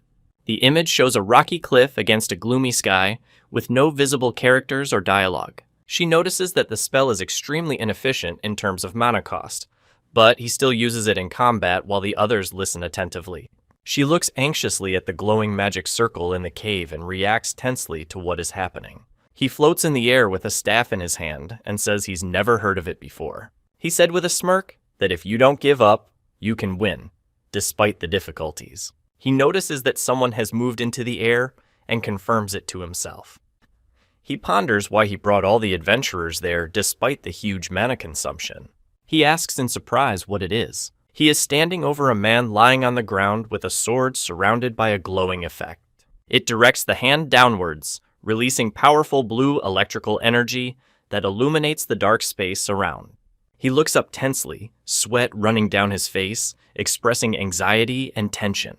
The image shows a crack in the stone surface, from which a blue glow and sparks emanate. She exclaimed in surprise, noticing something important in front of her.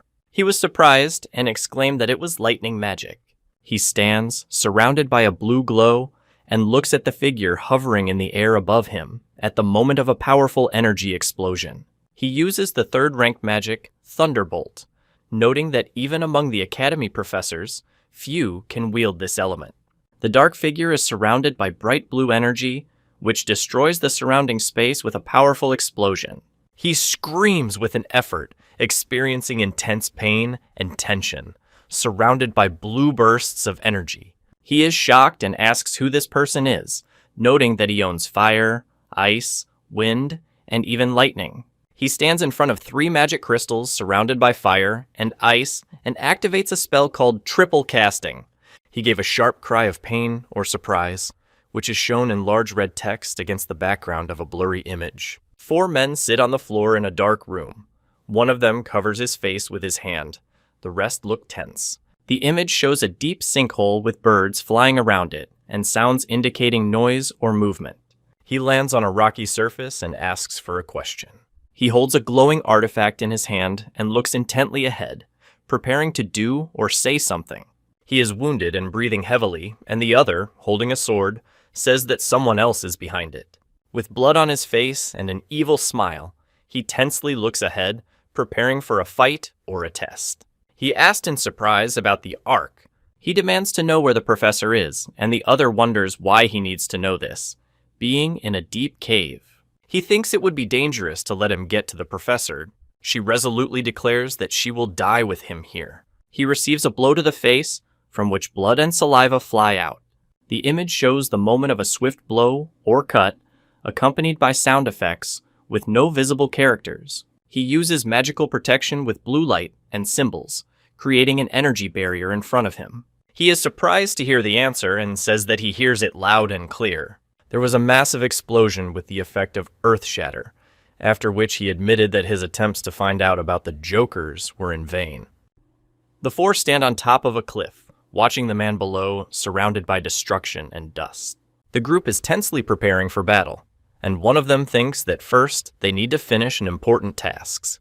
With shining eyes, he announces that from now on, they are all. He looks up at the person standing in front of him, feeling the tension and coldness around him.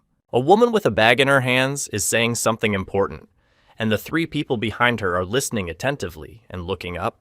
He carefully examines the bundle in his hands against the background of village houses and clear skies. He holds out the bags and tells them to accept it, while the other three stand next to different expressions. She looks down and says that this is not just a stone, but something very heavy and important. He stands in the street and holding a rag in his hand, looks up, expressing surprise or thoughtfulness. In the background of the city, it is said that she was interested in the theory of the elements in magic. He looks thoughtfully to the side, pondering something against the clear sky and buildings. They said that their leader would take it upon himself to accompany Martis. They gathered outside, and someone asked the mage where he would like to go first. She tells him to come here and calls him to follow her. Three men look anxious and discuss something urgent. One of them says the situation is causing them concern. On the street of the old city, two people are walking towards each other, surrounded by buildings with orange roofs and a green tree. The knight refused, raising his hand, and the woman explained the situation to the man with gray hair against the background of the stairs. A man with a glass says that it will be needed, and three others, including the one holding the document, look at him in surprise. The man with the beard laughs happily and says that he has already received the news. The man thanks Patty for saving her, while the two people sitting opposite react nervously, and the maid stands to the side. On the table, there is an envelope with an invitation or an official document decorated with ornaments and symbols. He reads the letter carefully as she watches it against the backdrop of a medieval city. He looks attentively, holding a book with mysterious symbols on the cover in his hand. He muses aloud that if he uses that item, the Tower Lord will be able to track it. He carefully examines the note, trying to understand its contents in a dark room with a blue light in the background. He holds a small figure with a blue ball and wings in his hand, carefully examining it. The foreman said he needed materials and time and asked to come back in 3 days while the two listened to him in the workshop. He shows a staff with a purple crystal on it, and she and the old man listen attentively to his explanation. He picks up a staff with a purple crystal on it, and she watches him in surprise. People gathered in front of the building, among them a man with a staff and a woman in a cloak, watching what was happening at the entrance. She laughs and says something with a slight mockery, being in a bright room with an arched window. He is with a staff, and she is looking up. He is talking about something important, drawing her attention to what is happening in the sky. He looks ahead in surprise, as if he has just heard unexpected news. In the reading room of the Martes Public Library, there is a tall stack of books, creating an atmosphere of focused reading. He warns that the stack of books is about to fall, and she tries to hold them down while the third one watches. He places the card on the table in front of the man in glasses, who looks at it in surprise, and a tall stack of books stands next to it. A man and a woman in a room with high windows express surprise and fright at the same time. He reveals that he received the reward, opened a bank account, ordered a staff, and took all the enchantment books. He reads a book while she leans wearily on the table and thinks she's very tired. She asks in surprise who this man is. He reads the book attentively and wondering what is meant for today. She looks thoughtfully out the window, immersed in her thoughts. He hides his face behind a book, sitting in a room with wooden furniture. She exclaimed in surprise, and he continued to read the book at the table with a cup of tea. He decided that now was the best time to ask a question that had been bothering him for a long time. She says she can't afford to lose another loved one. He ponders what to say, admitting that he can't claim to have saved them by accident, and thinks it would sound strange. He reads a book at the table with cups of tea, addressing the blue-haired person sitting across from him. He recalls that he actually asked about the professor in the cave. He goes down into the dark room and begins to ask a question. He is surprised to show a magical artifact and says that it is the key to solving the mystery.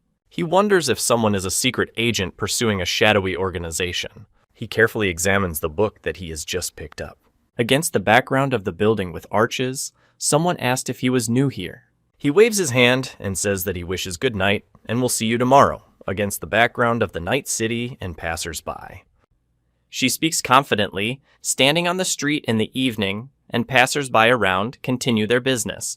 He is in a red cloak with outstretched arms lying on a bench, and a group of people are standing in front of him, watching. He stands in the shadows, and it is said that he has such a high level of magic that he can control all elemental attributes. He stands with his back to the amount of mana, the depth of which is immeasurable to him.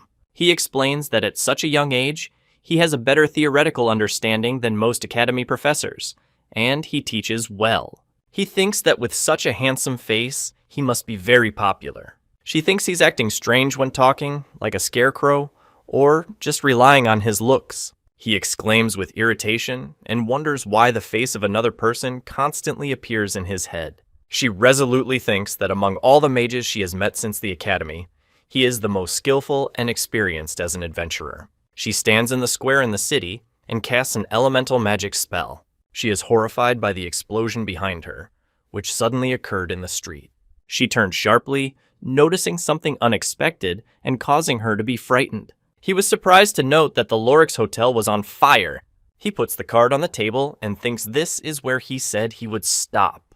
He notices that the silhouette of a man is floating in the air, and is surprised by this phenomenon. She is in shock and sweating, expressing intense excitement or fear. He stands in fire with glowing eyes and a sword in his hands, and a large glowing portrait of him is visible in the background. Someone exclaims Escher's name in surprise against the background of bright sparks and flashes. He reports that Sergen is dead, while another is cooking something on a table in a room with a sunset outside the window. Two men in a room with books are having a serious conversation. One of them is hooded, the other turns to him. He is punched in the face, expressing the surprise and pain of the sudden attack. A man with glasses tells the other not to show understanding while he is sweating and nervous. He demands to find out who killed Sergei. He stares to the side, expressing determination and focus. He stands in the room and says that he can't let someone leave, otherwise it will be the end. He is wearing a hooded and carefully examining a flask of green liquid, holding it on his outstretched arm in a room with bookshelves. A man with glasses, holding a flask, called the other person a useless piece of garbage. A voiceover reports that 2 test subjects from Potts Barony are silent. He is injured and exhausted, and a huge green monster stands behind him, creating a tense atmosphere of menace. A voiceover reveals that the goblin and Sergen are now dead as well. He put his hand thoughtfully on his chin and said that he should not underestimate his opponent, because he could be more dangerous than he seemed. He, hiding his face with a hood, holds on to his chest, feeling the pain. He called someone a stubborn old man and promised to return the head of the criminal at any cost. He lifts his mask, preparing for action with a determined look. He returned to the room and asked if it was done that way, and another noted that he had been wandering around all day. He carries a large stack of books, thinking that if he falls asleep quickly, this will be his last moment. He is wearing a mask and a hood and wonders why it is so quiet around. He reacts harshly to the appearance of the Earthbone ability, expressing surprise and tension. He fires a powerful beam of light with a staff, while another in a dark cloak tries to dodge the attack. He is surprised to have been discovered, despite being in stealth mode. He stands in the fire with a staff in his hand, his eyes glowing, and bright flames blaze around, creating an ominous atmosphere. In a panic, he thinks that the enemy immediately starts shooting. He turns around abruptly, warning others of possible danger. They express surprise and notice that it is dangerous to use explosive magic in a confined space. He is surprised to think that the opponent is at least a level 3 mage. He decided to retreat temporarily, reporting it in his mind. The crowd panics when one of them reports the start of a terrorist attack by a magician, and the other confirms it with horror. He looks to the side with a determined expression and blood on his cheek. He stands with his staff in front of the crowd and thinks that the killer did not cause him to be magically detected. He realized that he had become impatient and had made a mistake while his eyes were glowing in the dark. The crowd of people moves around the square, and the thoughts say that due to the complete disappearance of the presence of one person, his existence has become even more noticeable. He noticed a hole in the paper and thought it looked like a black hole. He turned around abruptly, feeling tense, and thought of the blank page, as if something important had been left unfinished. He delivers a powerful blow that causes a bright burst of energy and a cry of pain. He is surprised that, despite the complete erasure of his presence, another person still felt it. In a panic, he warns of impending danger, sweating and staring intently at something off the frame. He is surprised that he has never heard of such a monster, and is indignant that it continues to use spells without caring about the presence of civilians. He casts the spell Magic Arrow, and in his mind, someone calls him mad. He runs swiftly along the wall, dodging the blue energy blasts around him. He abruptly fights off the falling debris, letting out an exclamation of surprise. He notices that the enemy may have entered the building to avoid his attack, and reflects on it. He stands in front of the ruined wall, staff in hand, surrounded by smoke and shadows. He thinks to himself that he has chosen a building inhabited by a gang of vagrants. Several people look warily at a man with a staff who is standing at a destroyed door in a dark room. A man with a shaved head asks the white-haired man in surprise if he had appeared out of nowhere. He expresses satisfaction or approval with a slight smile. He is surprised to notice that someone is forming a circle of fingers, as if trying to catch it. He reacts with surprise to what he hears, expressing bewilderment and trying to understand the situation. He realized that there was no obvious escape route in front of him. He thinks that someone is still inside when he is suddenly stabbed in the neck. He stabs the attacker in the back, who is holding a staff with a purple crystal, and he lets out a scream. He is surprised that someone attacked right through the tramp while watching the injured man. With fury in his eyes, he condemns someone's cowardly act. The image shows a striking visual effect with the inscription, "Shock Wave," against a background of vertical lines that create the feeling of a powerful wave or impact. He delivers a powerful blow with his staff, while the other deflects the attack, accompanied by a bright burst of energy and a cry of pain. The sword stabs the ground with force, causing an explosion and flying stone shards. He attacks swiftly, swinging his sword and creating a powerful flow of energy. He concentrates on preparing for action, exhaling and gathering his strength. With shining eyes, he concentrates on holding a staff emitting a purple glow, preparing for a magical action. A warrior with a sword swiftly attacks a white-haired man who is trying to defend himself. He concentrates on pronouncing a spell, ordering a magical barrier to be placed. The image shows a magic spell with the inscription, "Earthbone," against the background of the sky and clouds. The image shows space with a planet and large blue letters, "OK" in the foreground. He concentrates mana on the end of his staff, preparing to attack, while another parries it with his sword. He throws a powerful blow, and the other is surprised that he doesn't lose in close combat. He fights an opponent who is amazed and exclaims that he is a battle mage. He screams in pain, blood flows from his mouth, and a purple crystal glows in front of him. He stands in front of the glowing magic circle, amazed by what is happening, and lets out an exclamation of surprise. He gritted his teeth furiously as the needle penetrated his lip, causing pain and blood. The image shows the moment of a strong impact or collision, accompanied by a motion effect and a sound effect. He casts the spell Whirlwind and prepares to attack, summoning a powerful vortex around him. He stares intensely forward, clenching his teeth and sweating from effort or stress. He stands with a staff at large boxes, surrounded by fog and a tense atmosphere. Fresh bloodstains are visible on the stone pavement, creating an unsettling atmosphere. Bloodstains and large exclamation marks are visible on the wall, expressing strong surprise or shock. Someone shouted, "Don't move!" sharply, warning the other of the possible danger. He looks back intently, holding a staff with a purple crystal in his hand. Someone announces that he is detaining another for arson.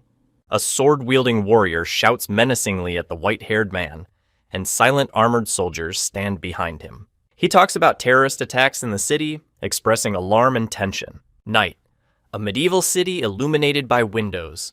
Peace and tranquility reign in the streets between the houses. Henry Dacre touches his head thoughtfully and says, He explains to the mayor that the warlock Asher was the victim of an assassination attempt after returning to his inn. He speaks with determination about the need to act quickly in a room with patterned walls. The man with the beard asks the other what the losses were. The speaker explains that only the top floor of the hotel where Escher was staying was partially destroyed. He lies with a wound on his chest and remembers the man with the announcement on the wall behind him, against the background of a destroyed building under the night sky. He looks intensely to the side, sweating and concentrating in the library. He says in a cloak that he cannot let the other man leave, and he expresses surprise in response. He notices that there are no bodies, monsters, or even the smallest creatures in the cave. He coughed thoughtfully, trying to collect his thoughts before talking. The man at the table asked the other if there was a problem, to which he replied that the situation needed attention. With a grim smile, he reports that both adventurers and soldiers refuse to guard him and begins to laugh ominously. He sits in a chair with a staff in his hand in a room with large windows and many stacks of books. He resolutely declared that he was walking, intently looking ahead. He in armor looks down with tension and says something with determination. He sits with a staff in his hand and another person stands nearby, preparing to say or do something in a room with large windows and a plant. He thoughtfully noted that he looked too young to be a level 3. He asked the other what to do now, standing in armor with a staff in his hand. He asks what was said and demands to know where they are going while the other is standing in armor in a room with large windows. He asks with tension where exactly they're going, expressing concern and impatience. He asks if she'll stay with him, and she walks down the street without answering. 2 men are standing in front of the building. One says that this is the place he intended to visit. He is surprised that they have been walking all day to come here, and wonders why they are here at all, while the other is silently holding his staff. He watches as the other causes a powerful explosion of fire that strikes the space in front of them. In shock, he thinks that this man is really crazy because he just blew up the house with magic. He remembers that the killer tried to kill him yesterday. It stands among clouds of smoke and dust, creating a tense atmosphere before a possible action. 2 are standing outside the houses at sunset, and one asks if that means the killer is here. He says that during the fight with him last night, he managed to touch his body while the other listened attentively. He explains that he recently obtained a spell that binds the target's mana flow to his own. He cast a magic tracking spell called Trace. He muses that since the Trace spell has not been removed, then the killer did not notice him. He stands with his back surrounded by blue light and looks at the stone surface in front of him. He admires the power of the other's magic, acknowledging it as impressive as he looks forward with a serious expression.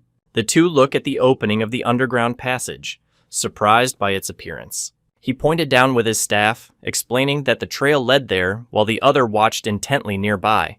He speaks thoughtfully, and the other listens attentively against the background of the sunset sky and houses. He is surprised that there is an unknown tunnel, not marked on the map, that leads outside the city. He looks away with surprise and anxiety, sweating and peering intently. He makes a sound of surprise and thinks to himself that it means something important.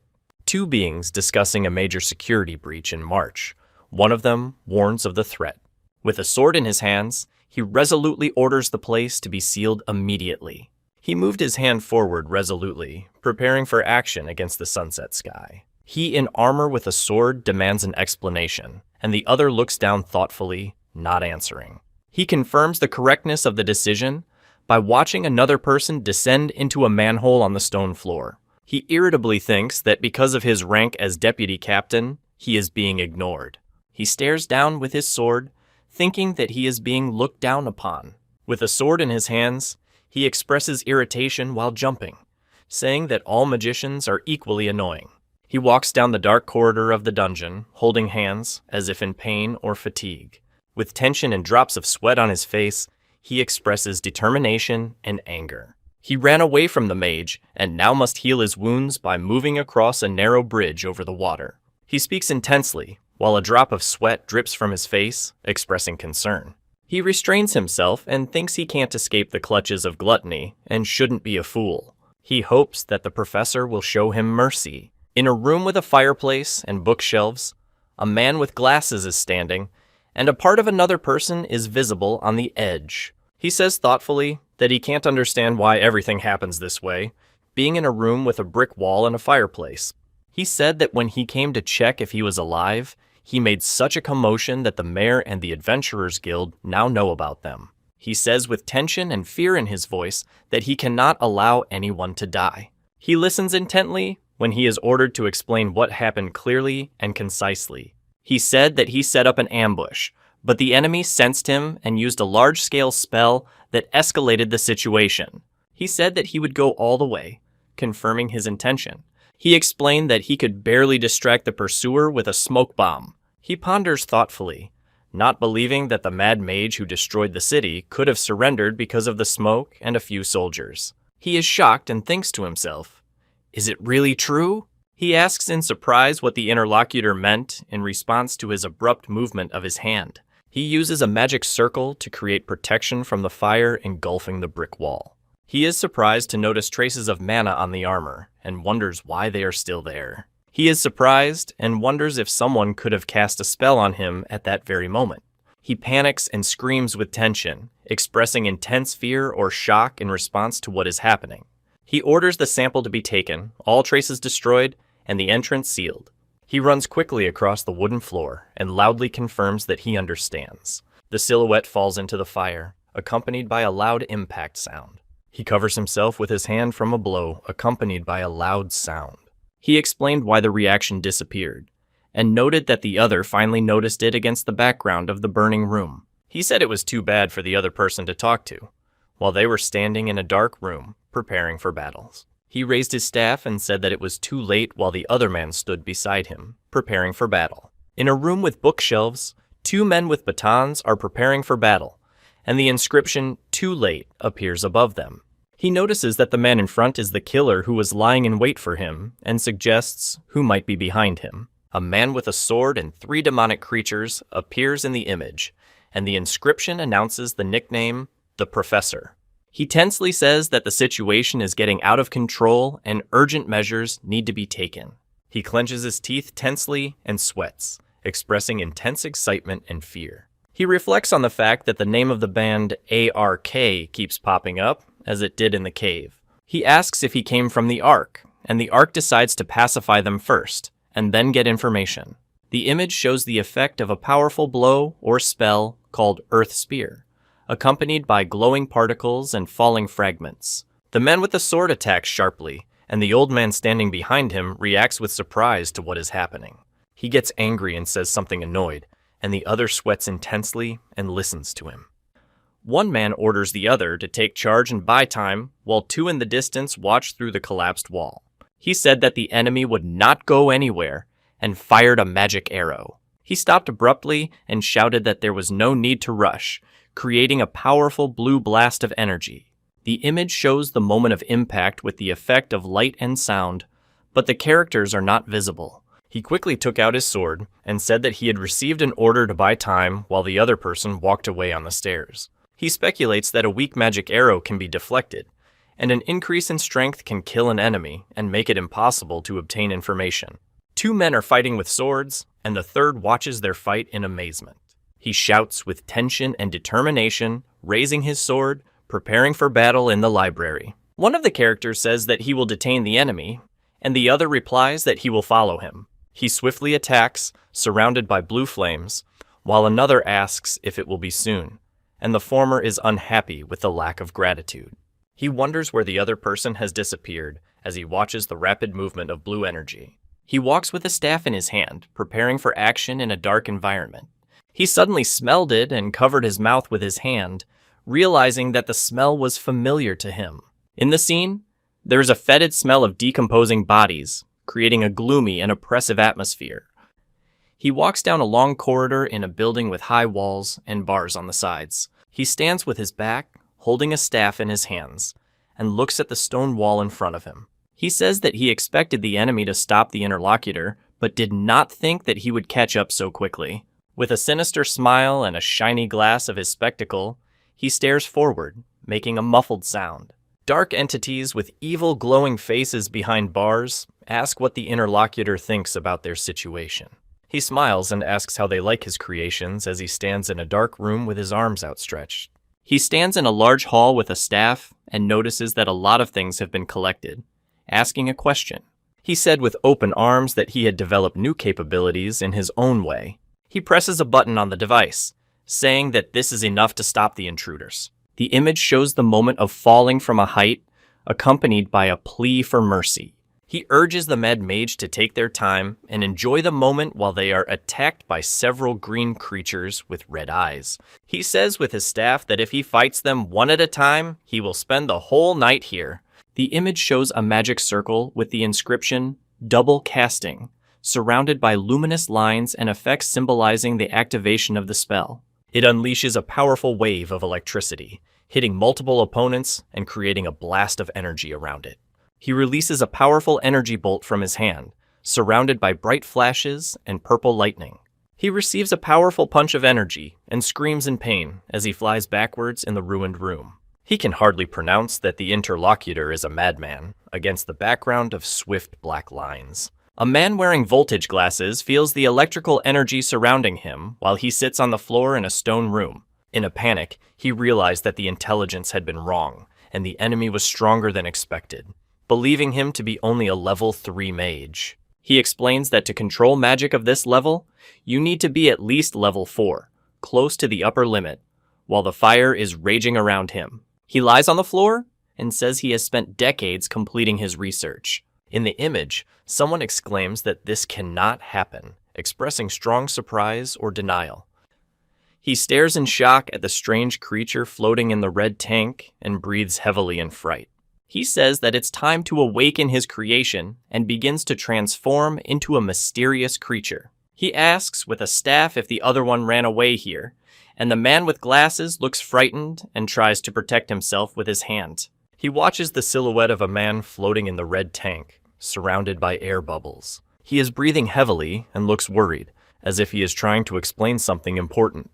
He anxiously thinks that even if they were losers, one mage couldn't destroy them all, and this confirms his suspicions. He thinks about the other that he is definitely level 4. He looks furiously at the reflection of the man with the staff in his glasses, clenching his teeth tensely. Man in glasses looking at woman in red dress, who is submerged in water and surrounded by bubbles. He says something with a grin, looking away, expressing confidence and cunning. The man presses the red button and explains that it is greed, the embodiment of their group's ideology, which evolves through the absorption of biological activity. He thinks with alarm that this child is the future of humanity. The magician pronounces that the ideal evolution of humanity begins while another man is standing nearby, watching what is happening.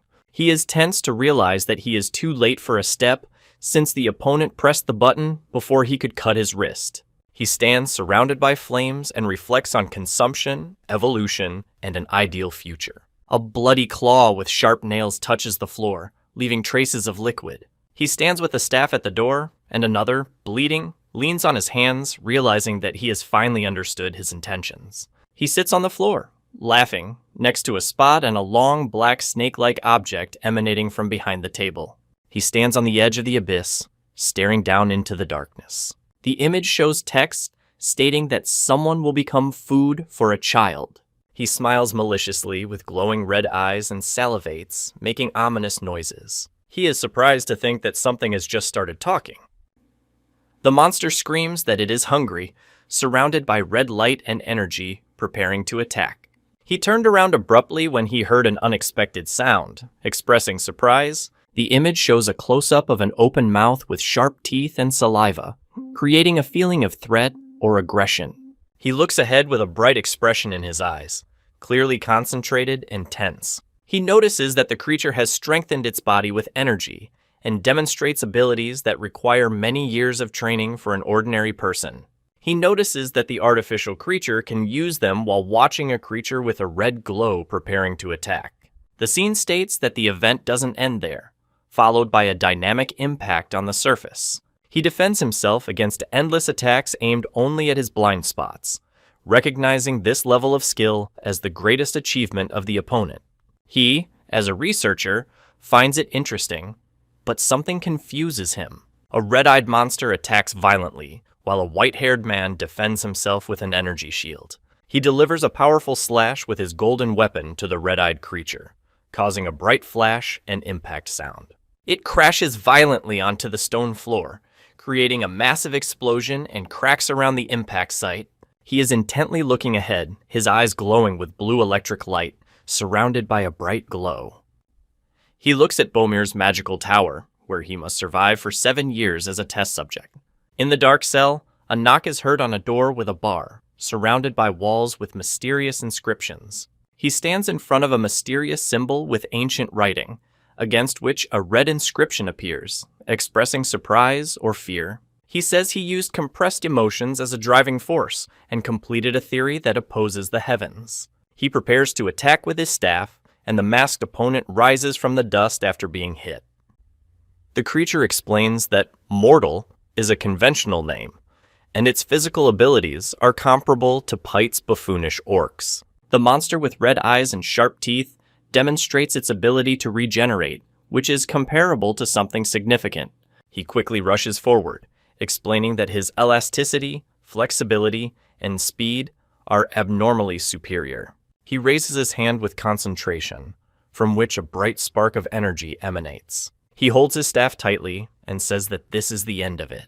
He violently attacks the monster, raising his weapon to strike, preparing for a decisive confrontation. He attacks with a fiery staff, knocking down a hostile creature that emits a scream. The monster with blood in its mouth lets out an exclamation of surprise and delivers a powerful blow, destroying the ground around it. He looks ahead with a bright gaze, as if he is preparing for an important action or thinking about a serious situation. He fires a magical arrow that flies towards the target, causing the opponent to react in pain. The monster attacks with fierce force, and off-screen they note that he lacks technique and does not even distinguish between basic techniques. A monster with a bloody weapon attacks furiously, and at the bottom it says that it is a beast in human form. He looks up with confidence as the shadow of a threatening enemy looms over him. Man wearing glasses in panic and sweat, expressing intense fear and tension. He realized in horror that his greatest creation had been defeated. Pages with incomprehensible symbols and drawings fly in the image, creating an atmosphere of mystery and mystery. A sinister smile of triangular teeth appears on the sheet with incomprehensible symbols, creating a sense of threat. A monster with huge sharp teeth and a long tongue makes ominous sounds, creating an atmosphere of threat and fear. The image shows the title Neo-Human against a background of red and pink glowing effects. A dark silhouette with a sinister smile sits on top of a pile of bodies, surrounded by red flames and smoke.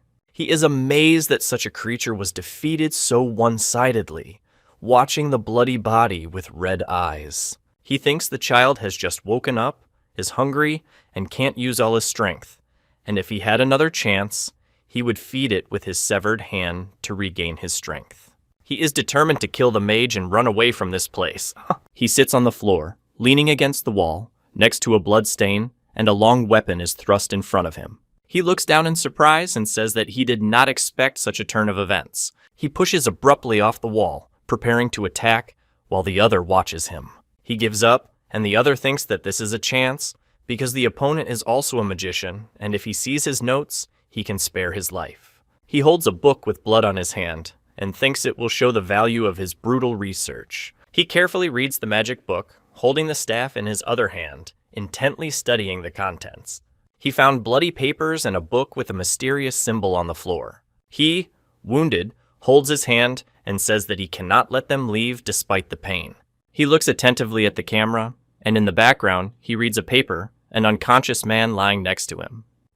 He with tattoos on his back clenches his fist menacingly, and the man in glasses looks at him in surprise. He explained that it didn't fit with him as he held a glowing staff in his hand. He squeezes his hand in pain, looking at the torn sheets with incomprehensible text. He reacts with a serious expression to something in the laboratory where flasks and test tubes are visible in the background. He tried to get information, but noticed that Jason was coming here and decided to stop to avoid problems. He says it's time to disappear and activates a magic staff with shining runes. He begs for a chance, saying that he is not done yet.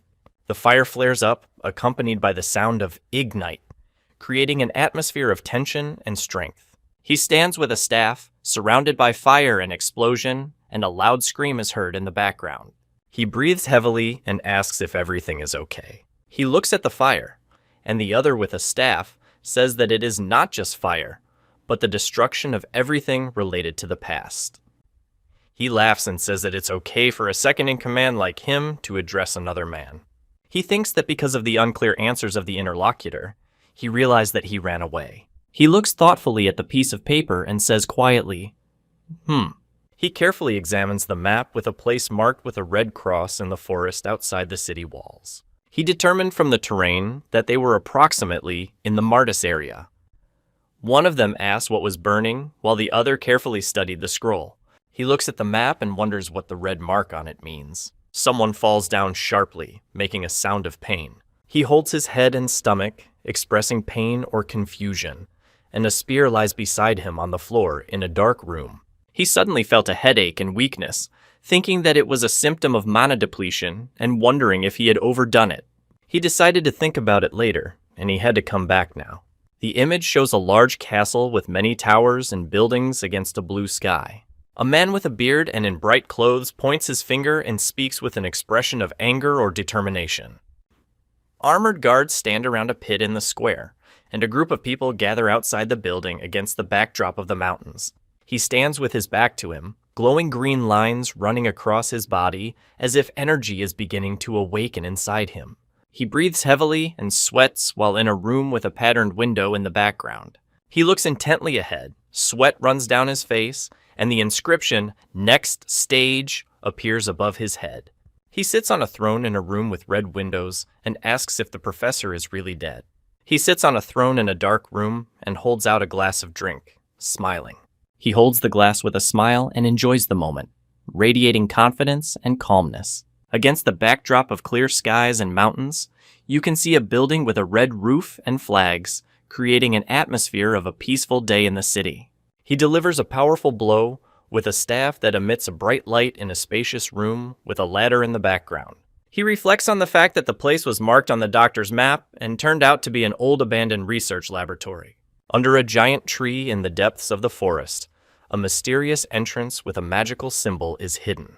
He stands by a closed chest in a dark room, holding his staff and carefully examining the room. A beast with fangs looks at a gleaming metal object with sharp teeth, as if preparing to attack. He was unable to obtain information about the Ark and the Gluttony group, and is considered by the observers to be a mad mage with poor techniques. He reflects on expensive leather and preventing disaster on Martha, when he is approached by a man in armor. The image shows a large building with a red roof in a fantasy style against a background of blue skies and other structures.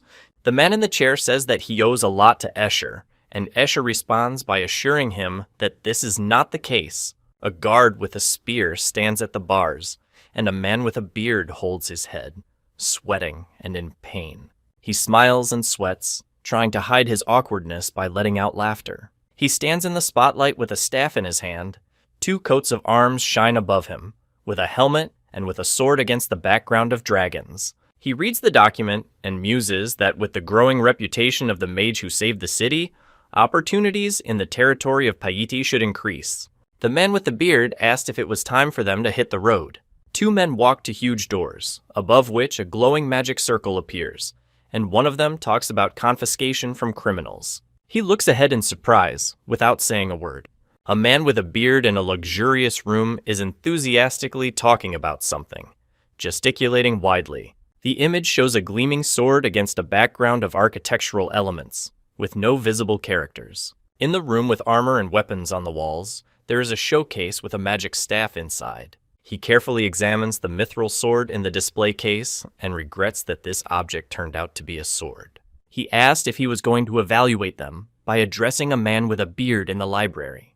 The image shows a magic staff with 3 glowing blue stones on the hilt against the background of a patterned circle. He evaluates the magic cloak and believes that his current cloak is better than the one presented. In the open box, there is a bracelet with a large red stone against the background of a patterned surface and shining stars. He muses that there's nothing worthwhile here to switch to the. He ponders whether to sell the mithril sword and exchange it for something else. He looked thoughtfully at the exhibits, and the other man stood silently beside him while the first one said, in response to something unusual. He carefully examines the glowing green amulet he holds in his hands. He carefully examines the ring and thinks that it does not react to the evaluation, so it is not a magical object. The man with the beard said that there was enough time and offered him to choose everything he needed. The image shows houses against the background of mountains in daylight and a sunset sky with an inscription imitating sound. He said that perhaps it would be time to make a choice soon. The young man chooses something carefully, and the other thinks that he is surprisingly thorough, although he would expect a quick choice. He holds in his hand a sparkling cross on a chain, which attracts attention with its shine.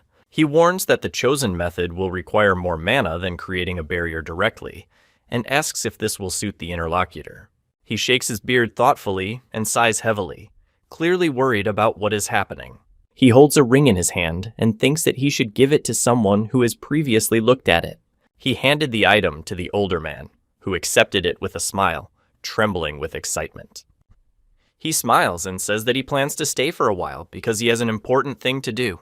Against the background of the trees, he said that if you need help, you should not hesitate to contact him.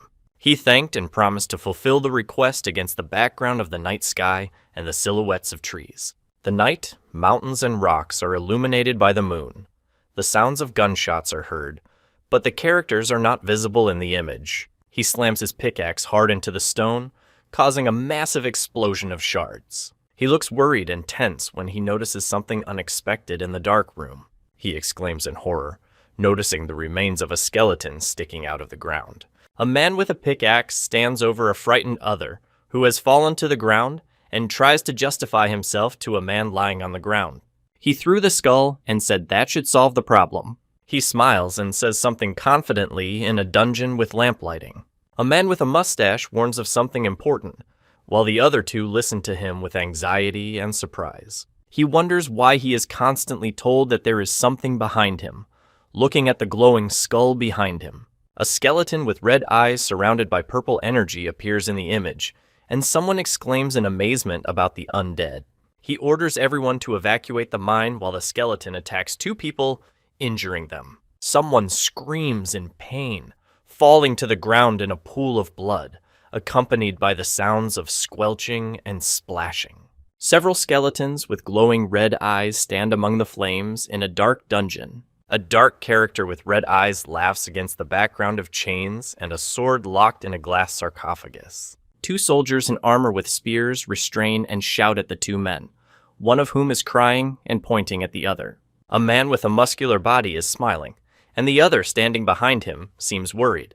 Three men in uniform argue in the library, one of them saying he can't afford to lose another soldier. Three people are tensely watching what is happening, one of them with doubt and fatigue on his face, and the other is standing with his hand on his belt.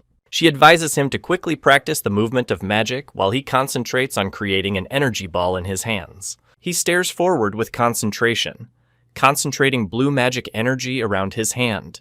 The image shows a calm forest landscape with trees against the background of mountains, and a blue sky with no visible characters. A green-skinned orc stands in the forest and looks away, as if preparing for action.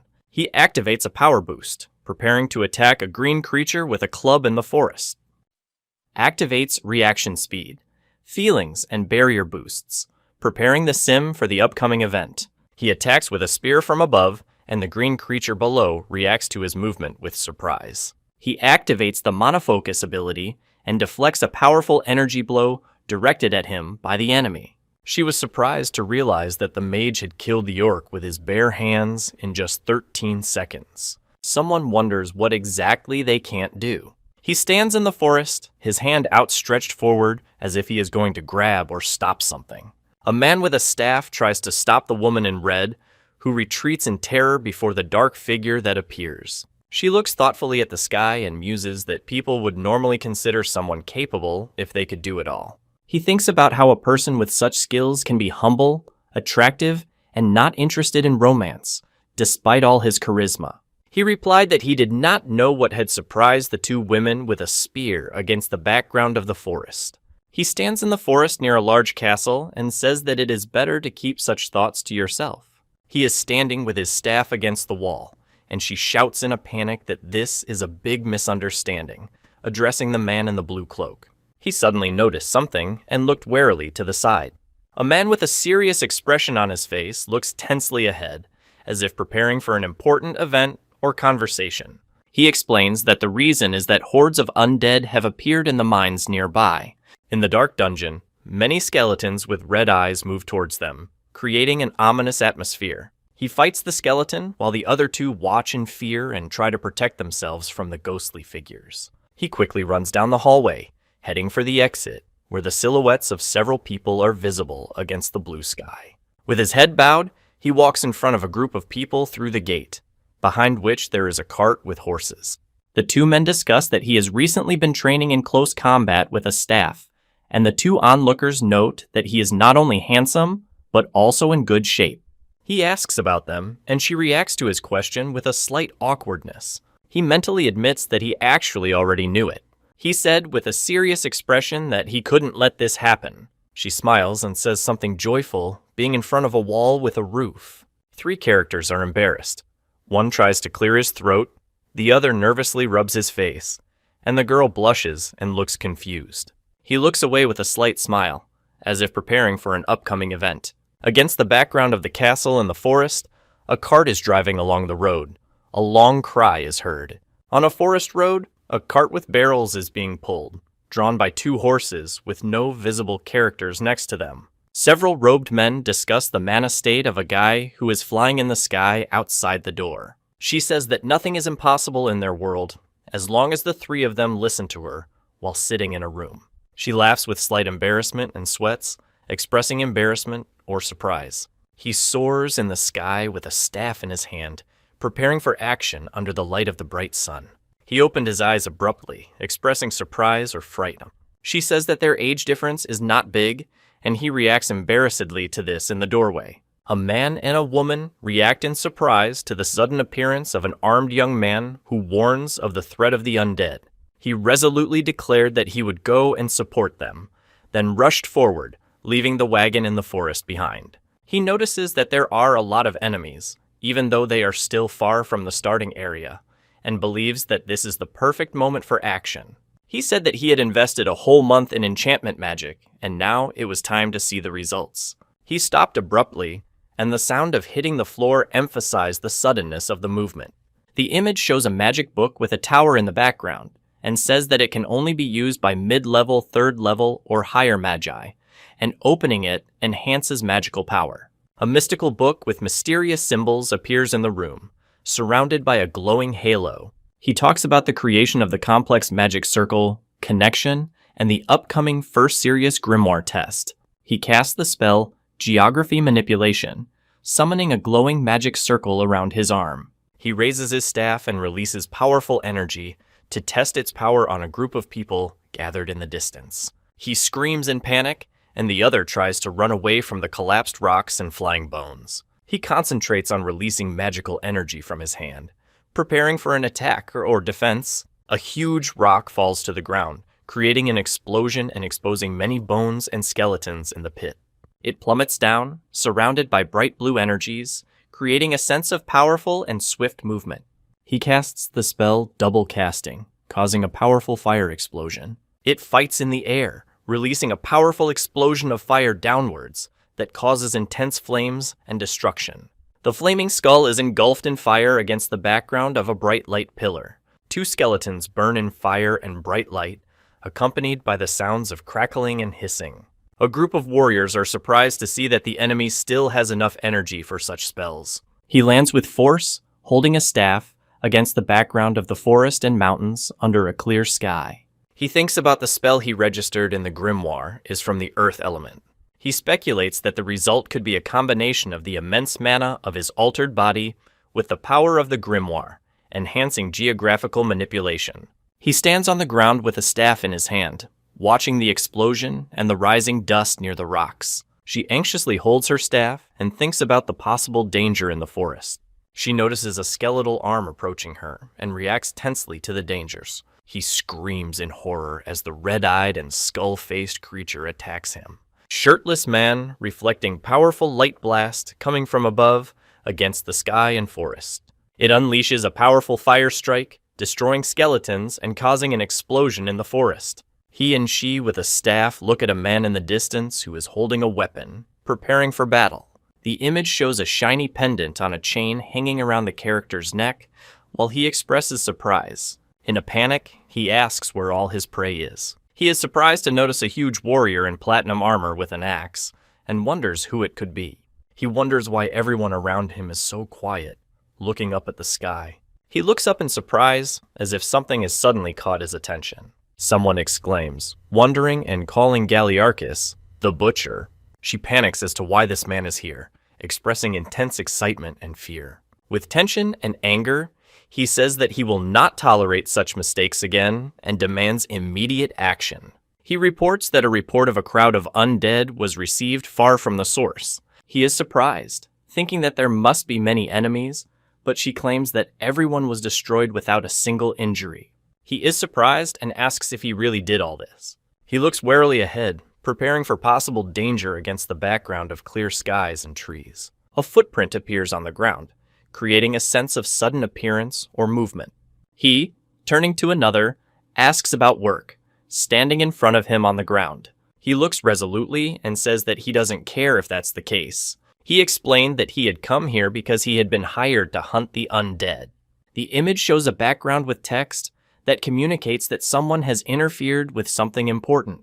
He looks at his opponent with cold calm, and the opponent responds with an evil grin, radiating bright energy. He said threateningly that the debtor would rather pay. Two men stand opposite each other, surrounded by blue and yellow glows, holding glowing battle staffs in their hands. He reflects on the notion of an equivalent price against an abstract dark background. He stands on the ground, and another with a staff descends from the air, preparing to say something. He notices that the other has suddenly increased the distance between them. He stands with an axe, and the other thinks that he has chosen a position for the fight, as befits a real magician.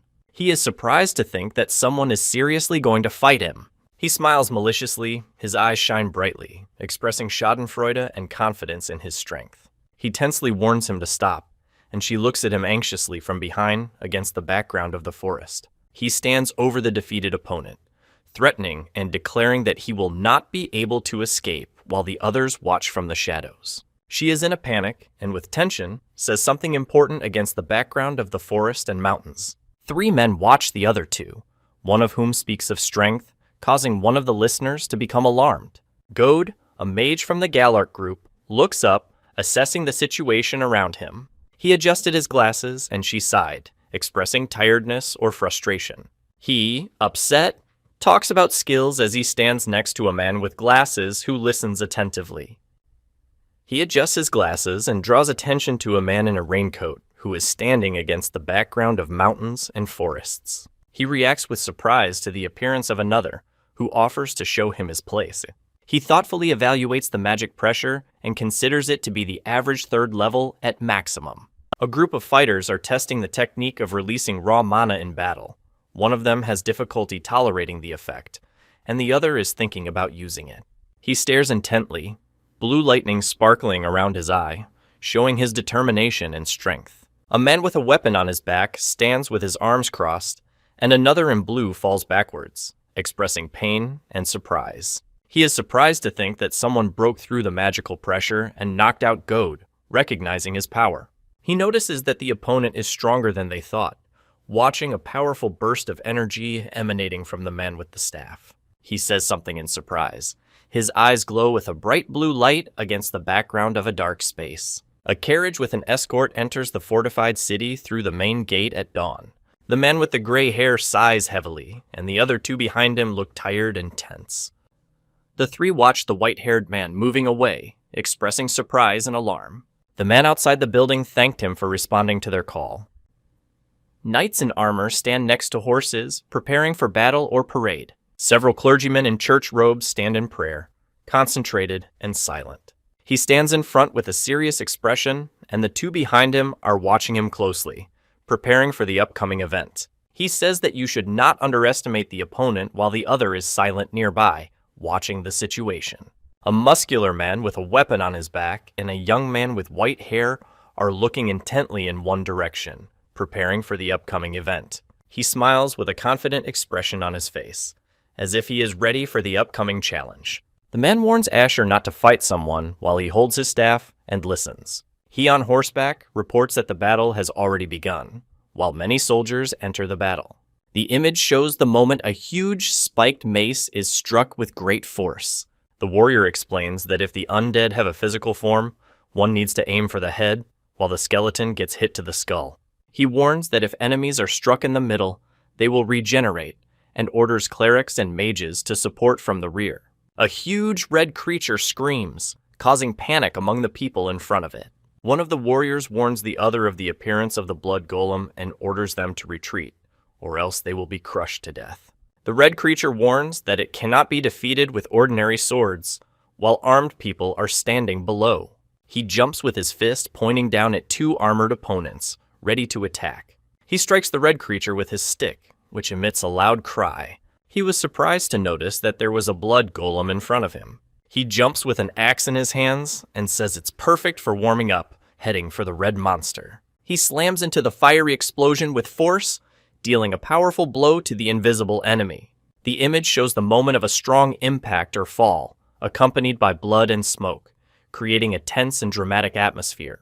It delivers a powerful blow to the red creature, tearing its body apart. A man with a beard speaks anxiously, and a warrior in a helmet is silent next to him against the gloomy sky.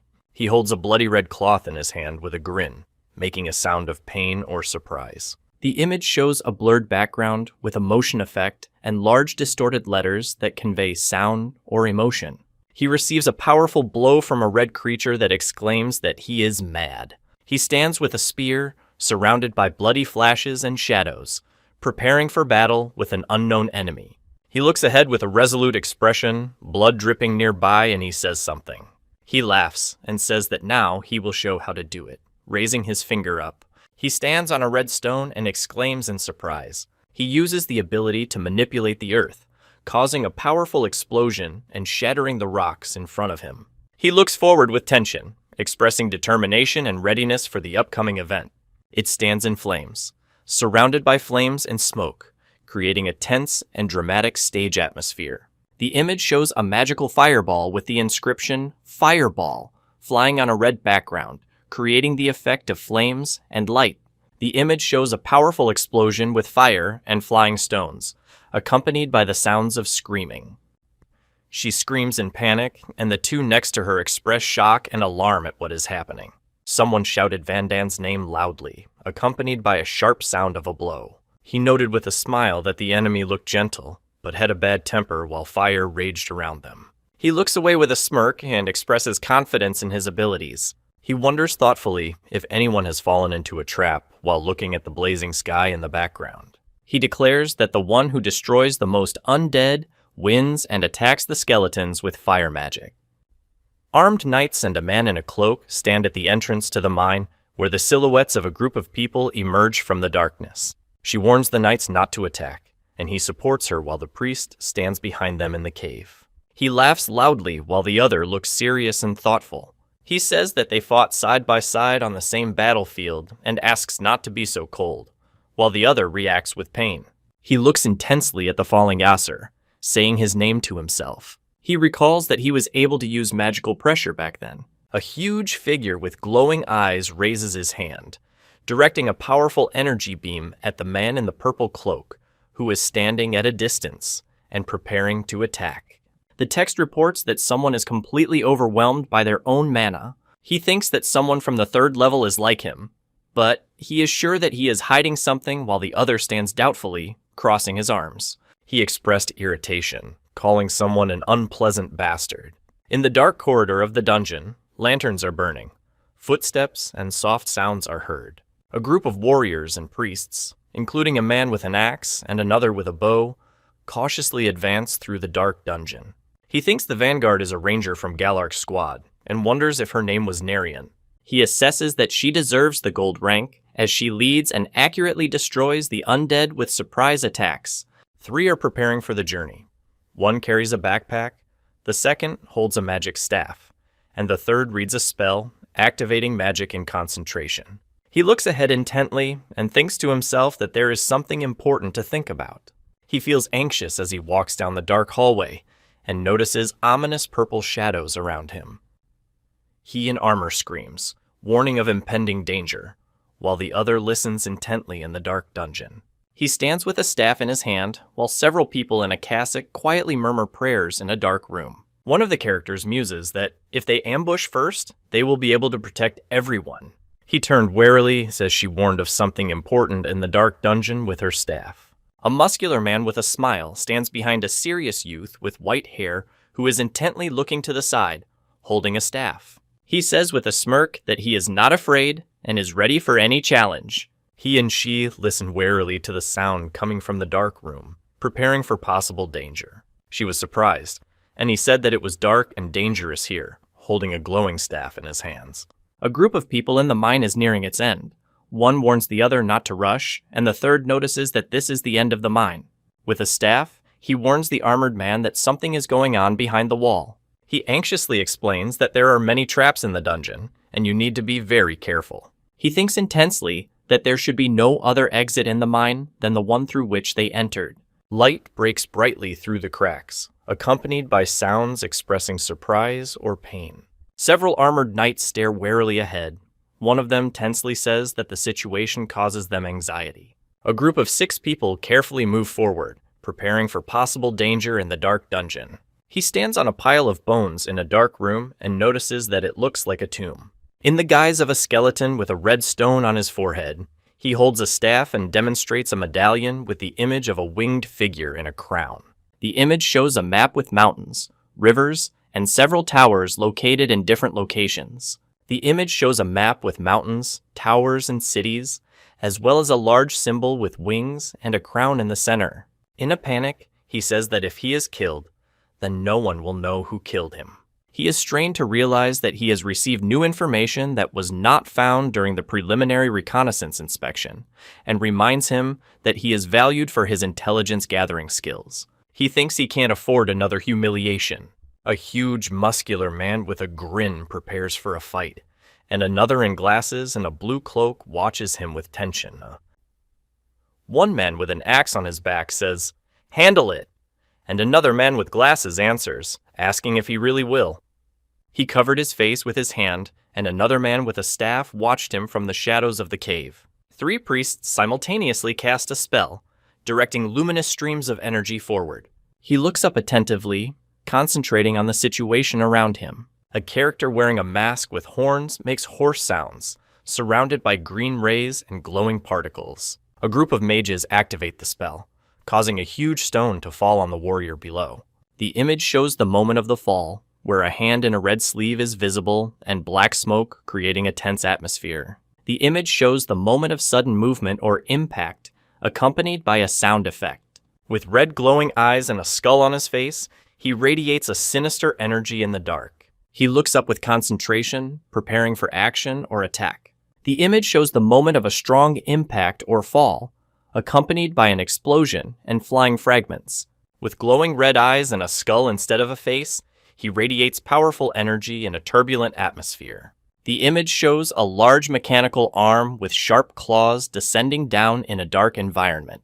He looks up in surprise, feeling a sudden shock or fear. He is shocked and does not understand what is happening, expressing surprise and confusion. He moved forward abruptly, creating a sense of rapid movement and tension in the air. He fights the masked creature by holding its arm while the other watches in surprise. He violently tears apart the skeletal arm while the sword-wielding creature watches from afar. The man screams in pain, and the other, with a staff in his hands, reacts warily to his cry. A cloaked skeleton summons glowing bones surrounded by red smoke in preparation for an attack or spell. The hero explains that they have the ability to control other undead. A skeleton with a horned mask and red eyes raises a sword, surrounded by other skeletons against a dark and ominous space. With a spear in his hands, he looks up at another whose staff touches the ground, expressing bewilderment. He raised his staff and called for the destruction of the weeping knight, while the other prepared to fight beside him. He concentrates on creating a powerful ball of energy, using magic to attack or defend himself. She reacted in surprise, saying, "What?" to an unexpected sound or event. Someone shouts in panic that the ground is beginning to tremble while the structure around is collapsing. He falls down from a great height and someone exclaims, asking what he is doing. He asks with tension if Escher is trying to appropriate something important for himself. It encourages rational thinking and warns that everyone will have a lot of enemies to fight at the bottom. He assures that there are enough enemies for her to fight. A group of warriors prepares to fight 3 magicians surrounded by purple energy, and one of them decides to enter the battle first. He stands with weapons in front of 3 giant skeletons, and behind him stand 4 in robes, ready for battle. 2 men with weapons stand on the slope, preparing for battle in a gloomy and dusty environment. The image shows the text, "The Wailing Knight," on a dark background with a red glow around the edges. A dark skeleton with glowing red eyes and a red crystal on its forehead emits a sinister energy surrounded by smoke and fire. He decides to fight the Weeping Knight at this time. A skeleton in armor with a sword in his hand stands in a dark cave, emitting a sinister aura. A creature with a skull and glowing red eyes lets out a piercing scream, expressing rage or pain. He concentrates on releasing a powerful energy beam from his eyes, directing it forward with a determined expression on his face. The mage launches the multi-flame arrow spell, and the skeleton with the sword quickly attacks him in the cave. He explains that the undead are weak to both the holy and fire elements, against the background of a bright fire explosion. A fiery skull with red eyes appears, and he decides to make his power even stronger. He uses a magic staff to create a protective circle, deflecting fire attacks, while another with a sword jumps from above. The image shows a powerful fire explosion and arrows flying through the ruined landscape, accompanied by the inscription, "Cheat Wave Arrow." The image shows a bright explosion or a powerful lighting effect, with no visible characters. The armored skeleton reacts in amazement to a sudden burst of fire magic directed at him. He raises his staff with a fire spear and resolutely thinks that now is his chance to attack. The skeleton receives a powerful blow from the fire, which pierces its body, causing a strong reaction. The skeleton receives a powerful blow from a huge hammer, which throws it off balance. He is surprised that after being struck by a fire spear, his shield is intact and immediately counterattacks, fearing that if the shield is blocked poorly, he may break and be thrown back. He thinks that if this happens, he will be vulnerable to the next attack, while the armored skeleton attacks him. A creature with a skull and red eyes releases an icy vortex, accompanied by the sounds and words, "wave" and "winter gust." The image shows the inscription, "double casting," against the background of a glowing magic circle. He lies on the ground and looks at the ice shards hanging from the ceiling of the cave. He concentrates on preparing for battle, warning that he will not allow enemies to approach. He concentrates on pointing his staff at the stone, summoning a magic circle and lifting a huge glowing block into the air. The image shows a large skull with a red stone on its forehead, surrounded by smoke and light effects that create an ominous atmosphere. Dark background with a red circle and the inscription, "Dot must go back," creates an atmosphere of tension and internal conflict without visible characters. It emits a powerful energy that explodes from the chest, filling the space with a bright red light and destructive power. With tension, he notices that something reflects Earth spears, and begins to say that something else is more important. He notices that the creature's appearance has changed, and it is surrounded by an ominous red aura. He struggles to hold his head and complains that his mana runs out unexpectedly at the worst possible moment. He stands with his staff, staring at the huge black hand with a red glow that looms menacingly over him in the dark space. He falls from a height on a rainy night, holding a staff and expressing tension. The image shows a destroyed stone ceiling from which sharp glowing spikes break through. With an axe, he delivers a powerful blow to an opponent surrounded by a pink energy field, causing the destruction of the ground around. He shouts with blood on his face that he will not allow anyone else to get the main dish. He falls from a height into a dark pit surrounded by rocks, where a huge skull lies. It slammed its foot powerfully into the ground, causing destruction and explosion of fragments around. He watches as a man in red stands in front of a group of armed men in a cave, preparing for an important conversation or event. One man with glasses is thoughtfully silent, and the other is trying to cheer him up in the cave with a smile. She looks up tensely, aware that the situation is getting dangerous. She says that they should think about how to escape, addressing the man with blue hair in the cave. They are in a deep cave, and one of them says that there is no normal way out. It is raining heavily, the sounds of thunder and lightning are heard, the atmosphere is tense and gloomy. The image shows the moment of a fall or a strong impact, accompanied by sound effects, with no visible characters. He attacks furiously, delivering a powerful blow with a weapon with a red glow, accompanied by a loud sound. He delivers a powerful blow with fury, surrounded by glowing energy and a tense expression on his face. The dark demon attacks with bright energy, delivering powerful blows, surrounded by flashes and blasts of light. He fights a demonic creature, taking wounds and showing determination in battle. A dark creature with glowing eyes and a hammer prepares to attack, surrounded by an ominous pink light. He delivers a powerful blow to an enemy surrounded by a red glow in a cave with a bright cross in the background. It delivers a powerful blow with a huge sword to the enemy, causing a bright flash and destruction around. It strikes powerfully with an axe, knocking the enemy down and causing an explosive reaction. He announces that they have Asher and Galark in front of them. He looks with surprise and anxiety at the strange blue glow in the cave, feeling tension and uncertainty about what is happening. A wounded man with blood on his face asks if the other would like to rest longer while he is standing on a rock with a weapon.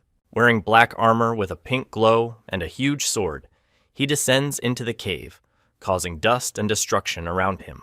He smiles maliciously with a bloody face, and the other with a staff prepares to strike from above. He jumps from above with an axe, and another, shrouded in a red cloak, stands below, preparing to attack. Two characters fight by delivering powerful blows, causing destruction and explosions around them. It abruptly steps on the floor, causing a strong blow and a blast wave. He deals a powerful blow to a sinister creature with glowing eyes and sharp teeth.